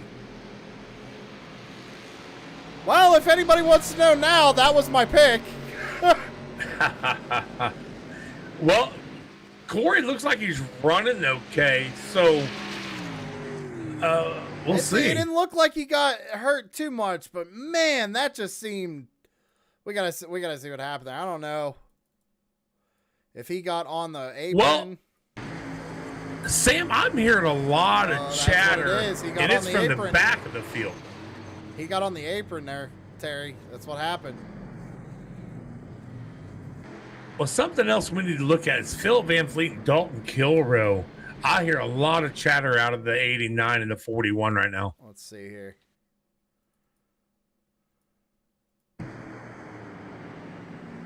Oh, Dalton clips him and turns him. Looks like they were checking out for it, and Phillip got turned there by Dalton. Dalton might have misjudged it, or not sure what happened there. But man, that sucks. Having such a good run there. Number 5. Let's see if he can get that thing worked on and get it back up near the front. I hope he can. He was having a good run there. Everybody bringing it down pit side, though.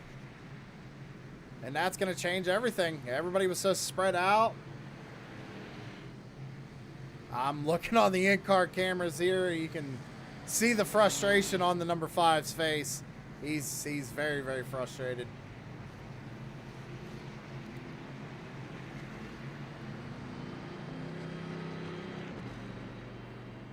Sam Race Control has not given me a definite answer on nothing yet, so still waiting here. Terry. A what? Fuel commercial? only for the number 3. Fuel only for the number 3. Sitting P3 right now, coming out of the pits. Oh, 10-4. I'm going to go back into race control, see what we can find out, buddy. All right, I'm going to see if I can't pull somebody up and talk to him here. Who do we got? Who do we got? Who do we got? I don't want to bring up Corey just yet. Let's just wait and see what he does here. Hope his car's all right. Oh, you know, let's bring up Corey. Why not?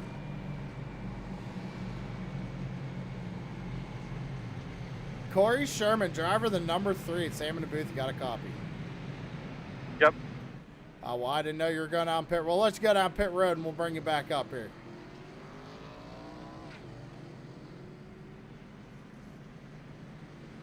We'll bring him back up in just a second. Let's let him get. I didn't know he was coming down pit road. Let's give him a second here.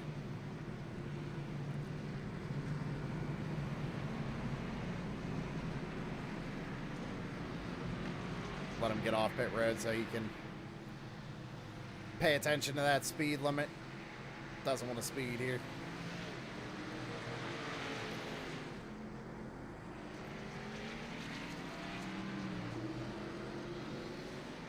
All right, Corey Sherman, driver number 3. You got a copy? I got you. All right, we figured we'd let you get off pit road there so you didn't speed or nothing. But, Yeah, I didn't want to do that. well, I thought you had the strategy there, but then you came down pit road and surprised me. So what's going on with that number 3 tonight? I think the fireworks are just about to start here, so I went back down. I didn't get tires the first time. I had 2 sets left, so got another set, and yeah, I'm excited to see what's about to happen here. Well, do you think you got a shot here tonight? Is that why you dropped back to the back again, or what do you think here? Yeah, we still have 53 to go, and it's good. It's going to get a little crazy here, I think. All right, man. Well, we'll let you get back down there, and good luck tonight. Thanks, bud. That was driver of the number 3, Corey Sherman. You heard it here. He said, you know, he thinks the fireworks are going to pop off here, and we're going green flag racing. But the fireworks already started. I tell you that now. Yeah, like I said, you said we got, Phil Van Vliet and the 41 going at it. And like I said, I'm watching the in-car cameras right now, and Corey is still banging his wheel in frustration.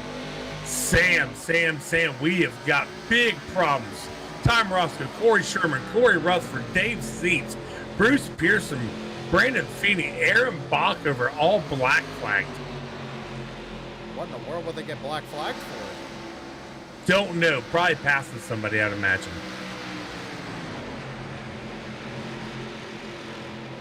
Well, they're putting it 3 wide back there on Feeney. So here's what's going to happen. None of these guys, I'm hearing guys saying they're not going to serve as black flag. Aaron Bacher is pitting. But if these guys don't service within, 3 laps? They're going to get disqualified. That's DQ. We're going to watch this battle up in the front of the field right now. Someone we haven't said a whole lot about is that number 55 and that 42 of Kyle Wellman and Paul Ellison.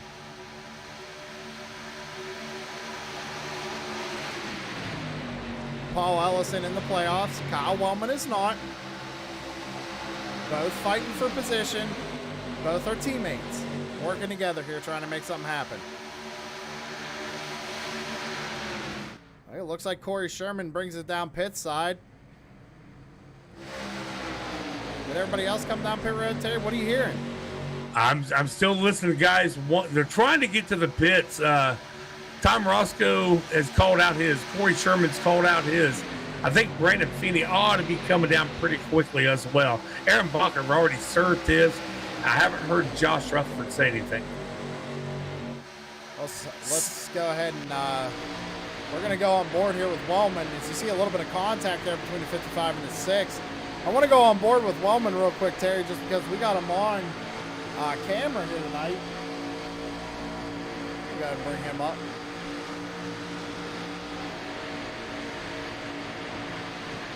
Hopefully ever wants to work here.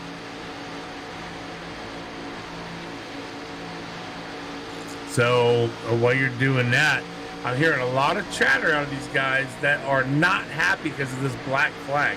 So my guess is somebody who's going too slow would catch up before we went green flag racing and gave these guys the black flag, Sam.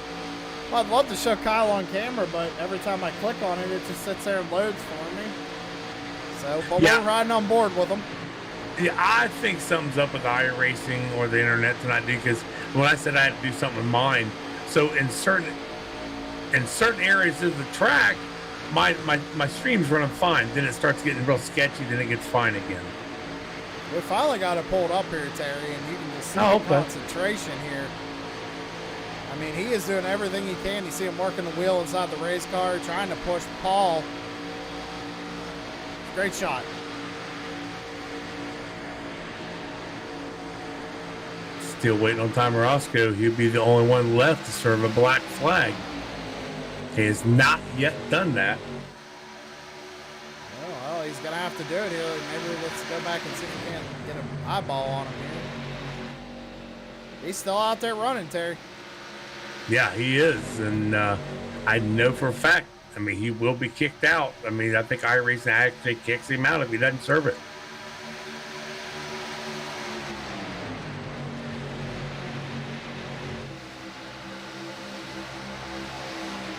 And Tom Orozco is actually sitting in 11th place right now in our chase points.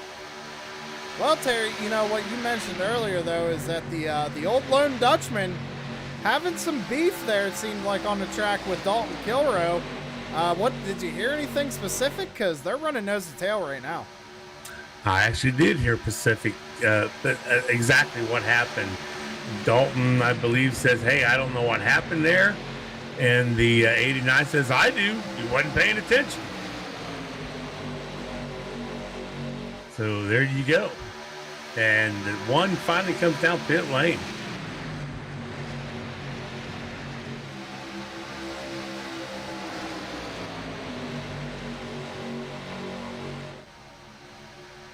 So that he is the last one to serve a penalty.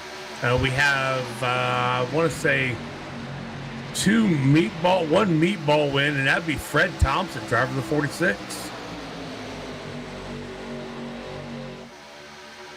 Yeah, I'm not sure what happened on that restart, Terry. I don't know who didn't get going or what, but that it's kind of ironic because I was talking to Corey right before we went back green, and I just need to stop talking to people apparently.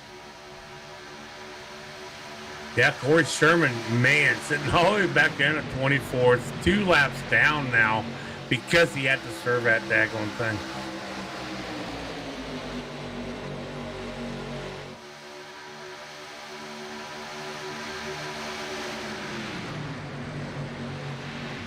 So it's going to be interesting to see the 89 and the 41 race this race out tonight. I mean, if the 89's pissed, excuse me, if he's upset with that. Oh, we got another one. That's a big one, Sam. Big one, big one. That's a huge one here. Oh my goodness. Oh, wow. Wow. I got no words. I'm sorry. I got no words right there. We got to see what happened. Hold on. Let me go up to a chopper view here. Oh, man. I think the 89 might have a few more words for that number 41 now. Yeah. Oh, man. Race Control's already called it out, too, on the 41. Wow. That took out a lot of good race cars right there. Oh, wow. What did Corey say when we talked to him? Fireworks are going to start kicking off. No, buddy, this race just got a little bit longer. We're at lap 156. Still got 40 laps to go, Sam, and man, just 1, 2, 3, 4, 5, 6, 7, 8, 9 cars caught up in that. Too many were caught up in that. We might. Can you take a quick? You want to take a quick break, right? Quick. Yeah, sure. Yeah, we can take. If we can, let's take a quick break, because I think it's going to get a lot worse. Yeah, let's go side by side real quick.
All right, ladies and gentlemen, we're back here live.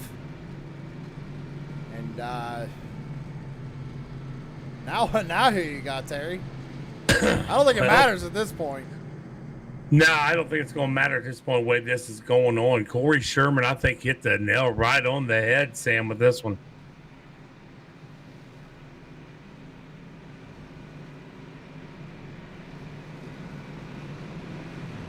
So we know Dalton Kilroe got called for that one on this lap 155 caution, so he'll be starting at the end of the line.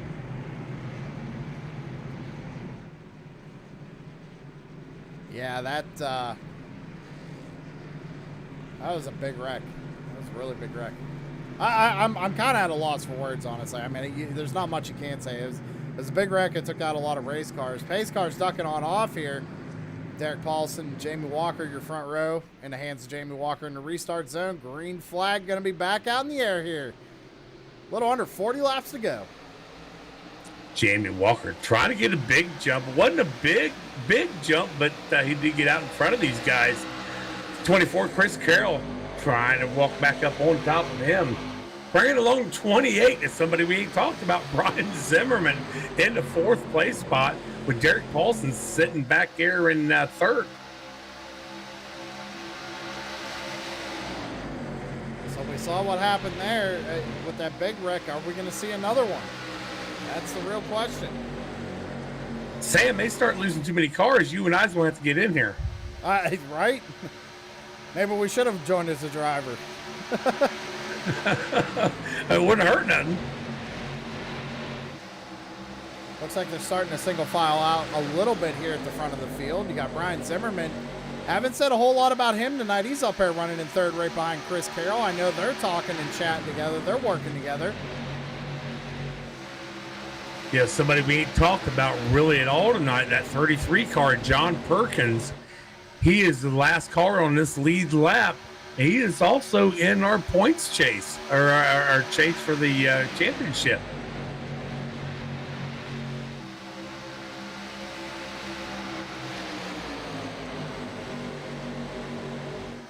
Everybody's kind of dawdling for position back there. It looks like you got Ty Morosco up in this mix, but he's about, what, Terry? It looks like about 3 laps down almost. Yeah, I was kind of looking back at these guys that are laps down. Mark Arthur, 3 laps down, still sitting in the pits, along with Phil Van Fleet, Joe Alberico, Matthew Robinson, Fred Thompson, Brian Dees. Brian Dees, man, again, a bad night for him. Jason Powell, he's been in there for 45 minutes, so a lot of stuff going on with that 18 car. Corey Sherman's trying to fight his way up here and trying to get one of his laps back. He's now 2 laps down because of that black flag fiasco is what we're going to call it.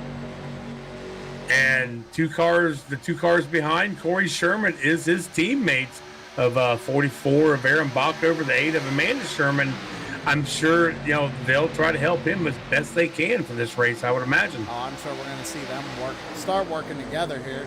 As Zimmerman, he's going to the inside of Carroll, got a good run there, and he's trying to make something happen.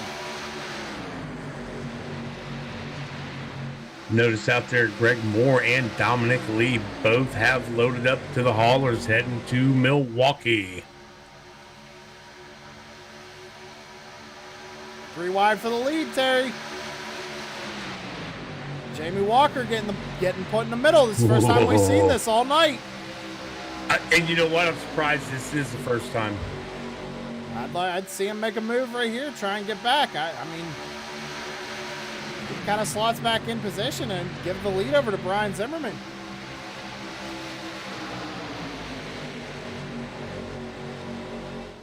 And Corey Sherman on that outside, kind of behind the 7 of Todd, trying to work out outside of these guys, try to get that lap back, a couple laps back. As Walker, I wonder what's going through his head if he's just saying, man, I'm just going to sit there and ride along, relax. I have nothing to gain here. Well, he does, but he really has nothing to lose.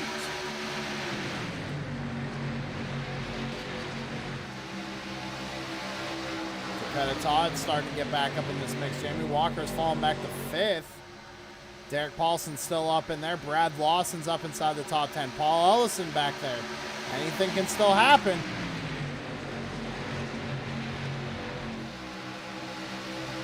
Tom Roscoe, one of the guys had to serve a penalty a little bit ago, showing 4 laps down. The 6th, Derek Paulson. I'm trying to find out where he's sitting at here.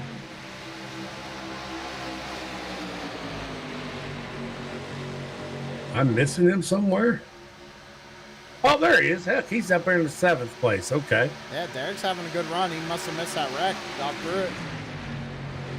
But Corey Sherman's up there. He's trying to get one of his laps back. But if he does that, he's still got to go all the way around and get past Joshua Rutherford right now, who's only 1 lap down. He's your lucky dog right this second if the caution would come out. Exactly. Something else we got to talk about, right? Because we don't know what could happen here. We've seen a massive wreck just happen. I think these guys might have seen that, might have calmed down a little bit, saw how many cars it did take out, but they're still going to be racing hard for this win. Chris Carroll trying to lock himself in. And then you got 4 other drivers not even in the playoffs racing for a first-time win.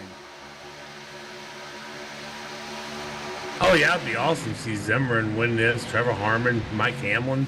That'd be kind of cool to see one of these 3 guys get it. I mean, they're doing everything they can. I mean, Corey Sherman right now, he's kind of stuck. I mean, he has to get up there, has to get around that leader. And then I don't know what he's going to do. I mean, we're going to have one more pit stop, I'd say, too, Terry. One more. Oh, yeah, we're coming up on lap 70. Yeah, I would imagine so.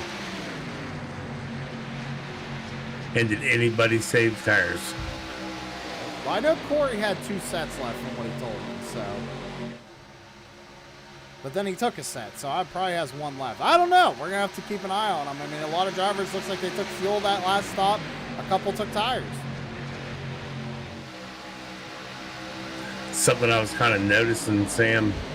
41, Dalton Gilrow, he had problems this last time. It was his fault for the wreck.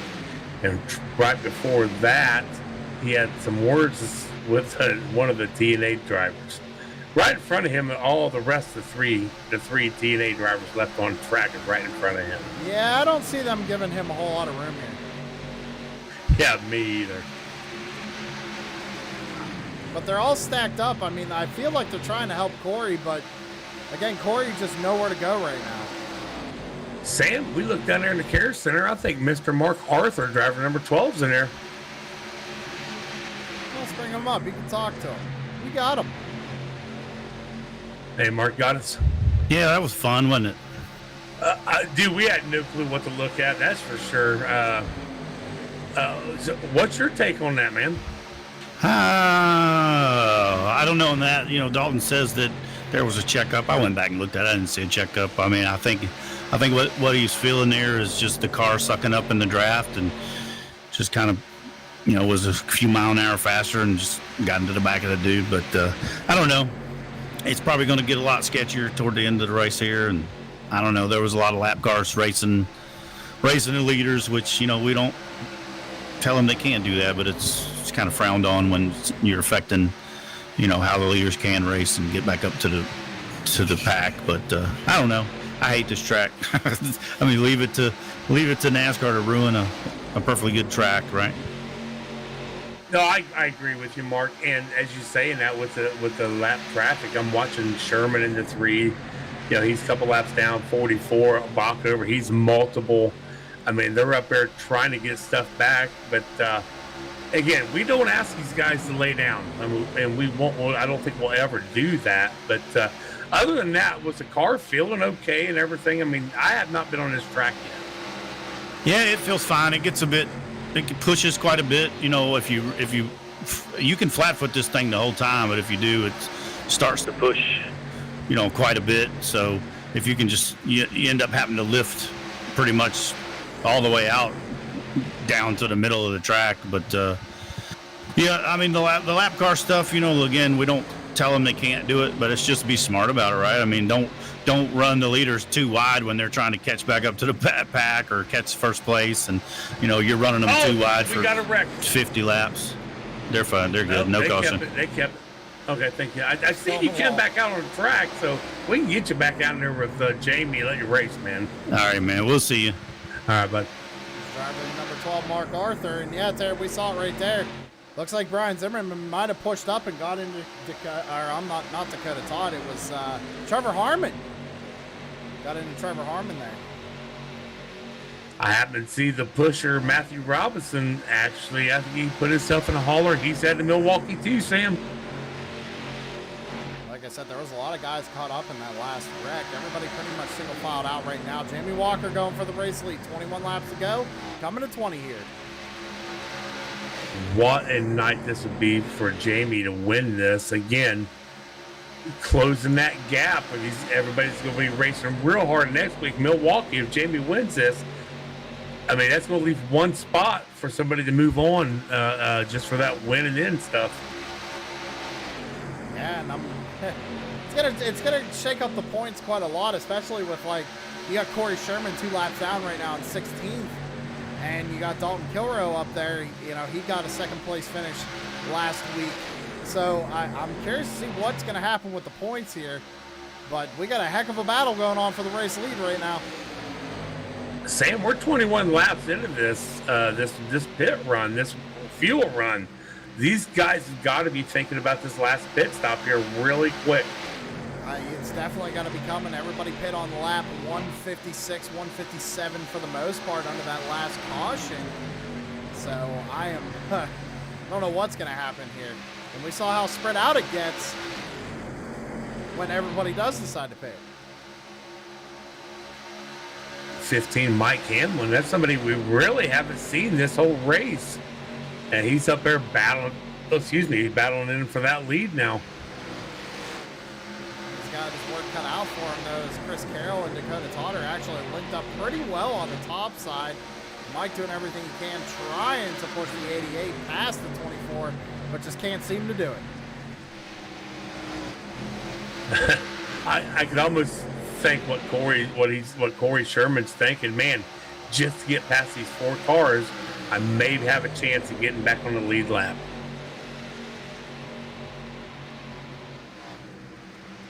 Brian D's out there.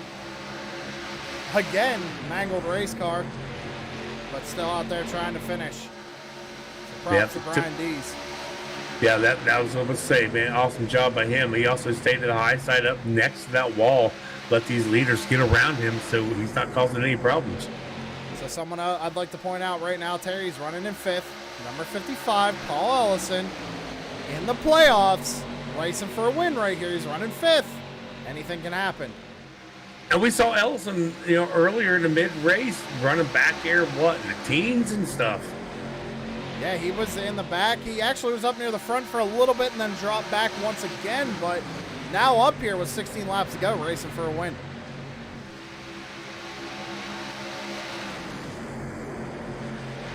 Oh, I see it. Paul Ellison's buddy out there. Who is it? Eddie, pulling for Silky tonight. Old Silky's running top 5, racing for a win. Let's go ahead and shout out Paul Ellison in the chat. Show him some love.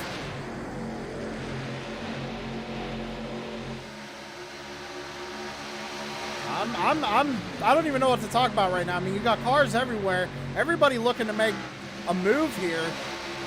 You got lap cars in the mix here. You got league lap cars in the mix here. Got Brad Lawson coming up here looking for his second win in Blazing Pedals.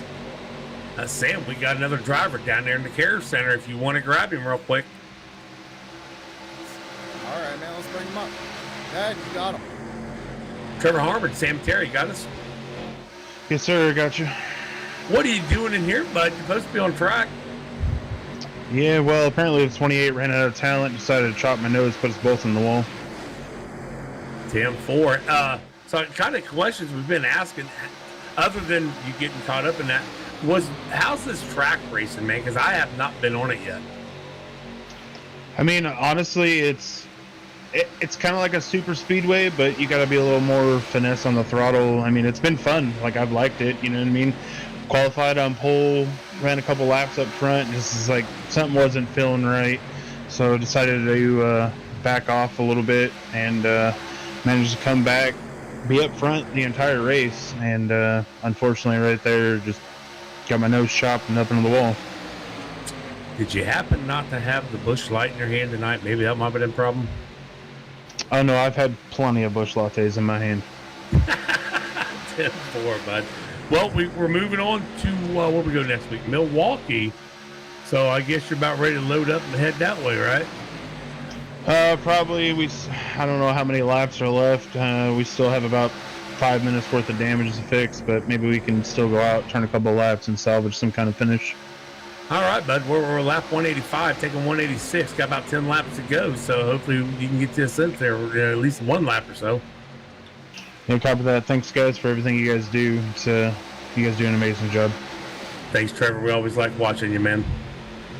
Thanks, guys. Post driver, the number 29, Trevor Harmon from the Infield Care Center. Glad to hear he's doing all right. Obviously not too happy, but, he said what he had to say, and I think he did it respectfully, so.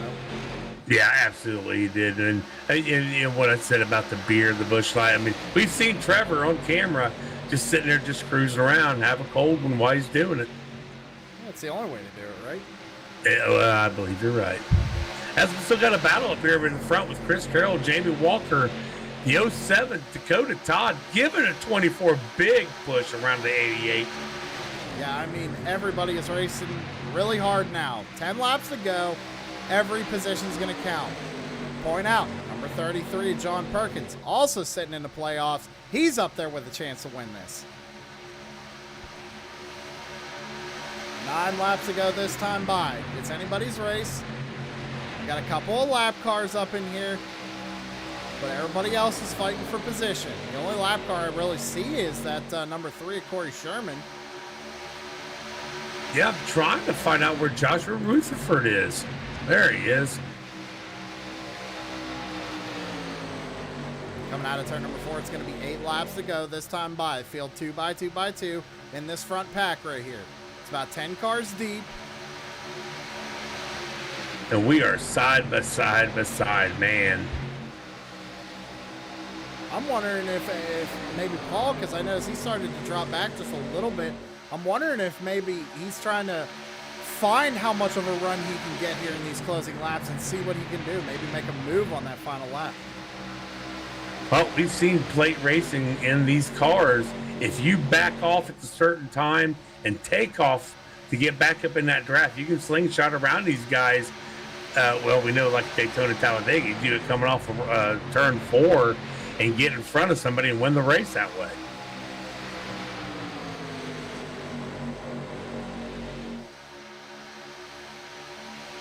Field's starting to close back up a little bit here, Terry. You notice they're starting to get closer and closer and closer to each other here, coming to 6 laps to go. Yeah, I think the bravery is starting to get in, or the silliness. It's like, you know what, hell with it, we're about done.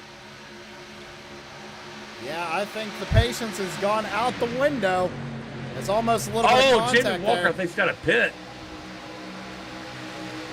That's what I was wondering. I mean, these guys have to pit, right? I mean... Yeah, Hamlin, Walker both just called out their pits.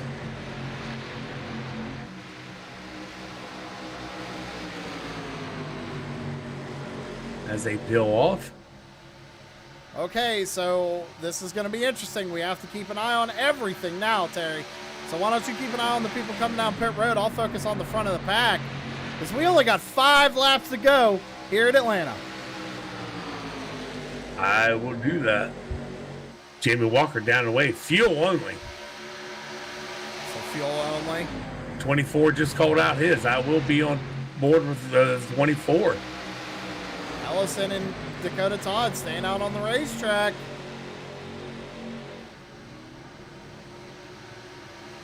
Anybody else fighting for position here? 4 laps to go. Paul Ellison looking for the race lead on the bottom side. Jamie comes out of the pits now.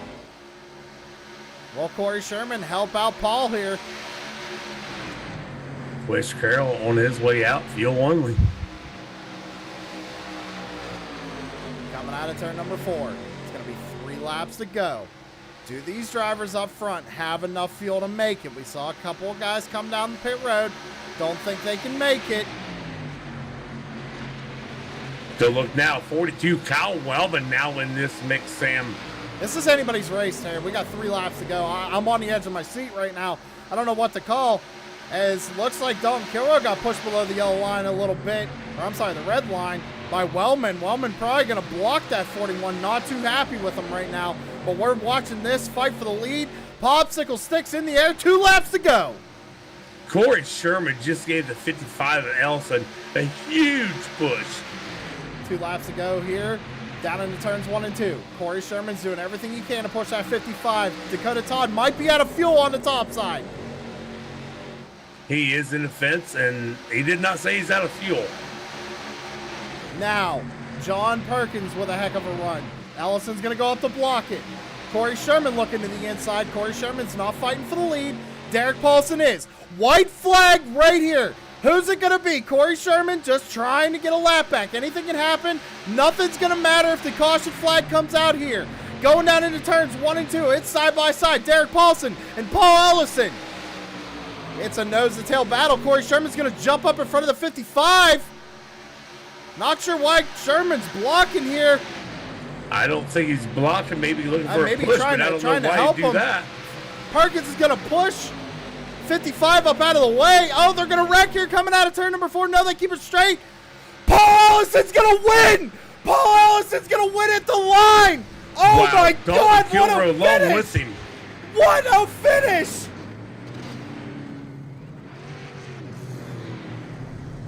Wow. Oh, my God. Right at the last second. I'm rewinding it. I'm rewinding it. I'm Rewind rewinding that. Play that. Oh. Let's see here. Let's go up to the let's go to the chopper cam here. Yeah, Paul Ellison got it at the line. Unbelievable finish. Coming to the line right there. Dalton gets into him, but I mean, there it is right there. It's kind of hard to see from that angle, but you see Paul had crossed the line first. He's going to move on. So then he's out of fuel. The 5 pushing him around. What a finish.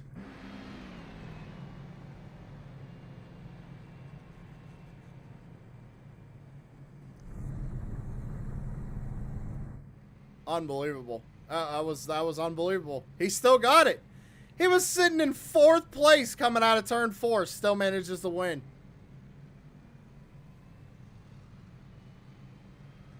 What we're going to do, we're going to go ahead and take a quick commercial break. When we come back, post-race interviews. Stick around.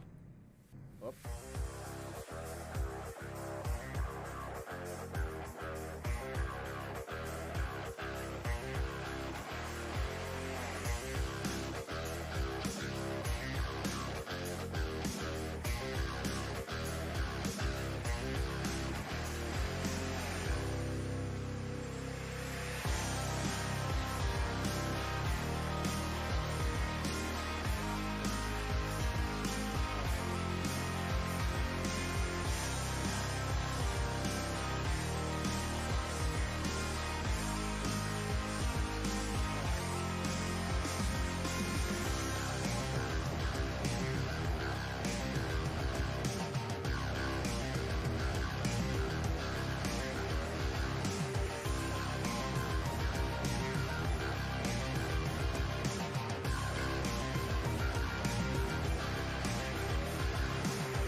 Shut up and sit down.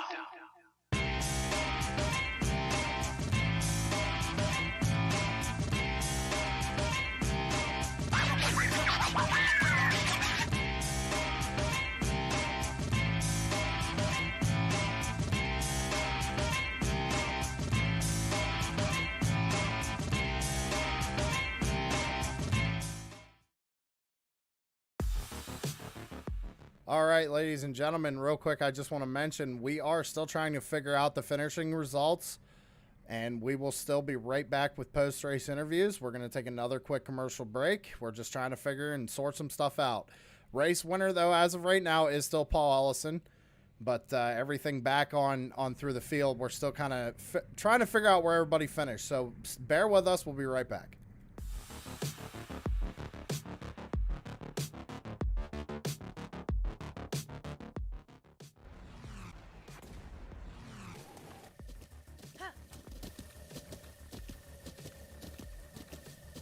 With the Butt Kicker Gamer 2, what you see and what you hear is what you feel.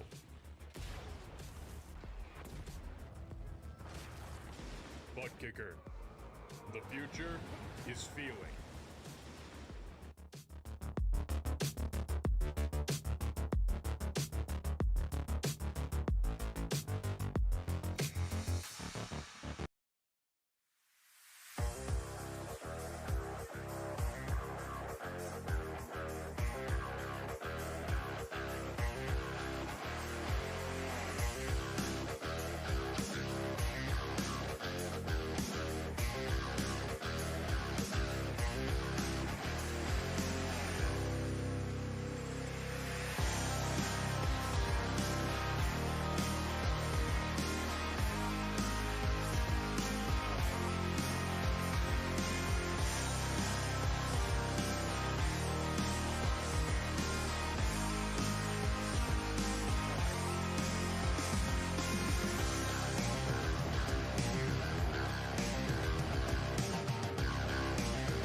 All right, ladies and gentlemen, we are back live. I do apologize for the long delay there. We will be getting to talk with these drivers here. Terry, we got to at least talk to what we believe is third place, might be second. So let's bring him up and talk to him. Derek Paulson, driver number 6. What's going on, man? Oh, not much.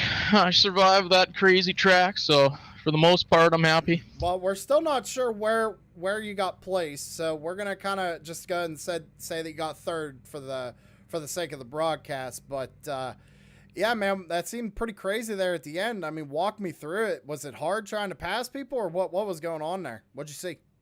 Well, part of it's my fault. I drove it a little too deep. I was not paying attention, and I thought Corey Sherman, I was racing him for the win.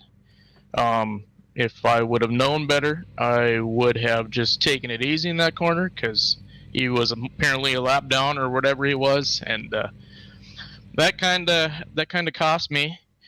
And then I left just a little bit of an opening there, and yeah, I got spun by a non-playoff driver, and not necessarily happy about it, but I'll remember that next time when that person's racing for something. So, well, regardless, man, I think you might either have walked away with third or second here tonight. I mean, after the race you had last week, you got to be happy at least with a good finish. It's good playoff points for you. Oh, big time. What stunk is that a 0x until that last incident, so it would have been 3 more points, but got good stage points. A lot of people had issues tonight. A lot of playoff drivers had issues tonight, so we'll see. Hopefully I'll get a good shake here, and I'll see where I'm sitting here after this race, and hopefully I can make it into that next round. All right, man. Well, who you got to shout out on that number 6? Well, I got to thank MF Racing Designs. He does all our paints. If you need a paint, go out and look up MF Racing Designs on Facebook, and he'll create you a good one. Got to thank MFRD, Dees and Dalton and Ty and Taylor. And got to thank you guys up in the booth for taking your time out of your day to broadcast us, and it's excellent broadcasting. I just love going back and watching you guys. Even when I go get it wrecked, like last week, I'll jump in and watch. And I got to thank the admins at the league here, and Butt Kicker, and yeah, I'm tired. I don't remember them all. That's all right, man. We'll go ahead and let you celebrate. Maybe third, maybe second. Again, we're not 100% sure, but still a good points night for you, and we'll see you next week at Milwaukee. All right, thank you. That was driver of the number 6, Derek Paulson. Put him back down with his team right there so they can talk it out, figure out what's going on. But we still don't know who's second or basically third at this point. But let's just bring him up. I mean, man of the hour, Paul Ellison climbing out of that number 55 race car in victory lane. How does it feel here tonight to get a win in Blazing Pedals? It feels great. You got to walk me through it, man. Come on, you got to give me more than that. Come on now. Well, I mean, I knew I only had to block one car, which was John, and so I moved up to block him, and I had a lap car below me. Well, then they tried to block me, and I was like, I'm not letting out of it. I don't care what happens. And it worked. Yeah, I mean, coming across the line, even out of turn 4, you were almost, it looked like 4th position, and did you think you had it? Did you think something was going to happen? And how did you feel when you noticed you got it? I knew something was going to happen because, of course, it's like a super speedway. But I didn't know it was going to happen right in front of me. So, yeah, when I went across the line, I screamed a little bit. So I probably made everybody on my teams deaf for a little while. Well, hey, man, there's nothing wrong with that. You just locked yourself into the next round of the playoffs. And we actually asked the poll in chat tonight, first-time winner. And the vote was 50-some% yes. So we got a first-time, not only a first-time winner in the season, but a first-time winner in the league as well. So congratulations to you, man. We're all happy for you up here.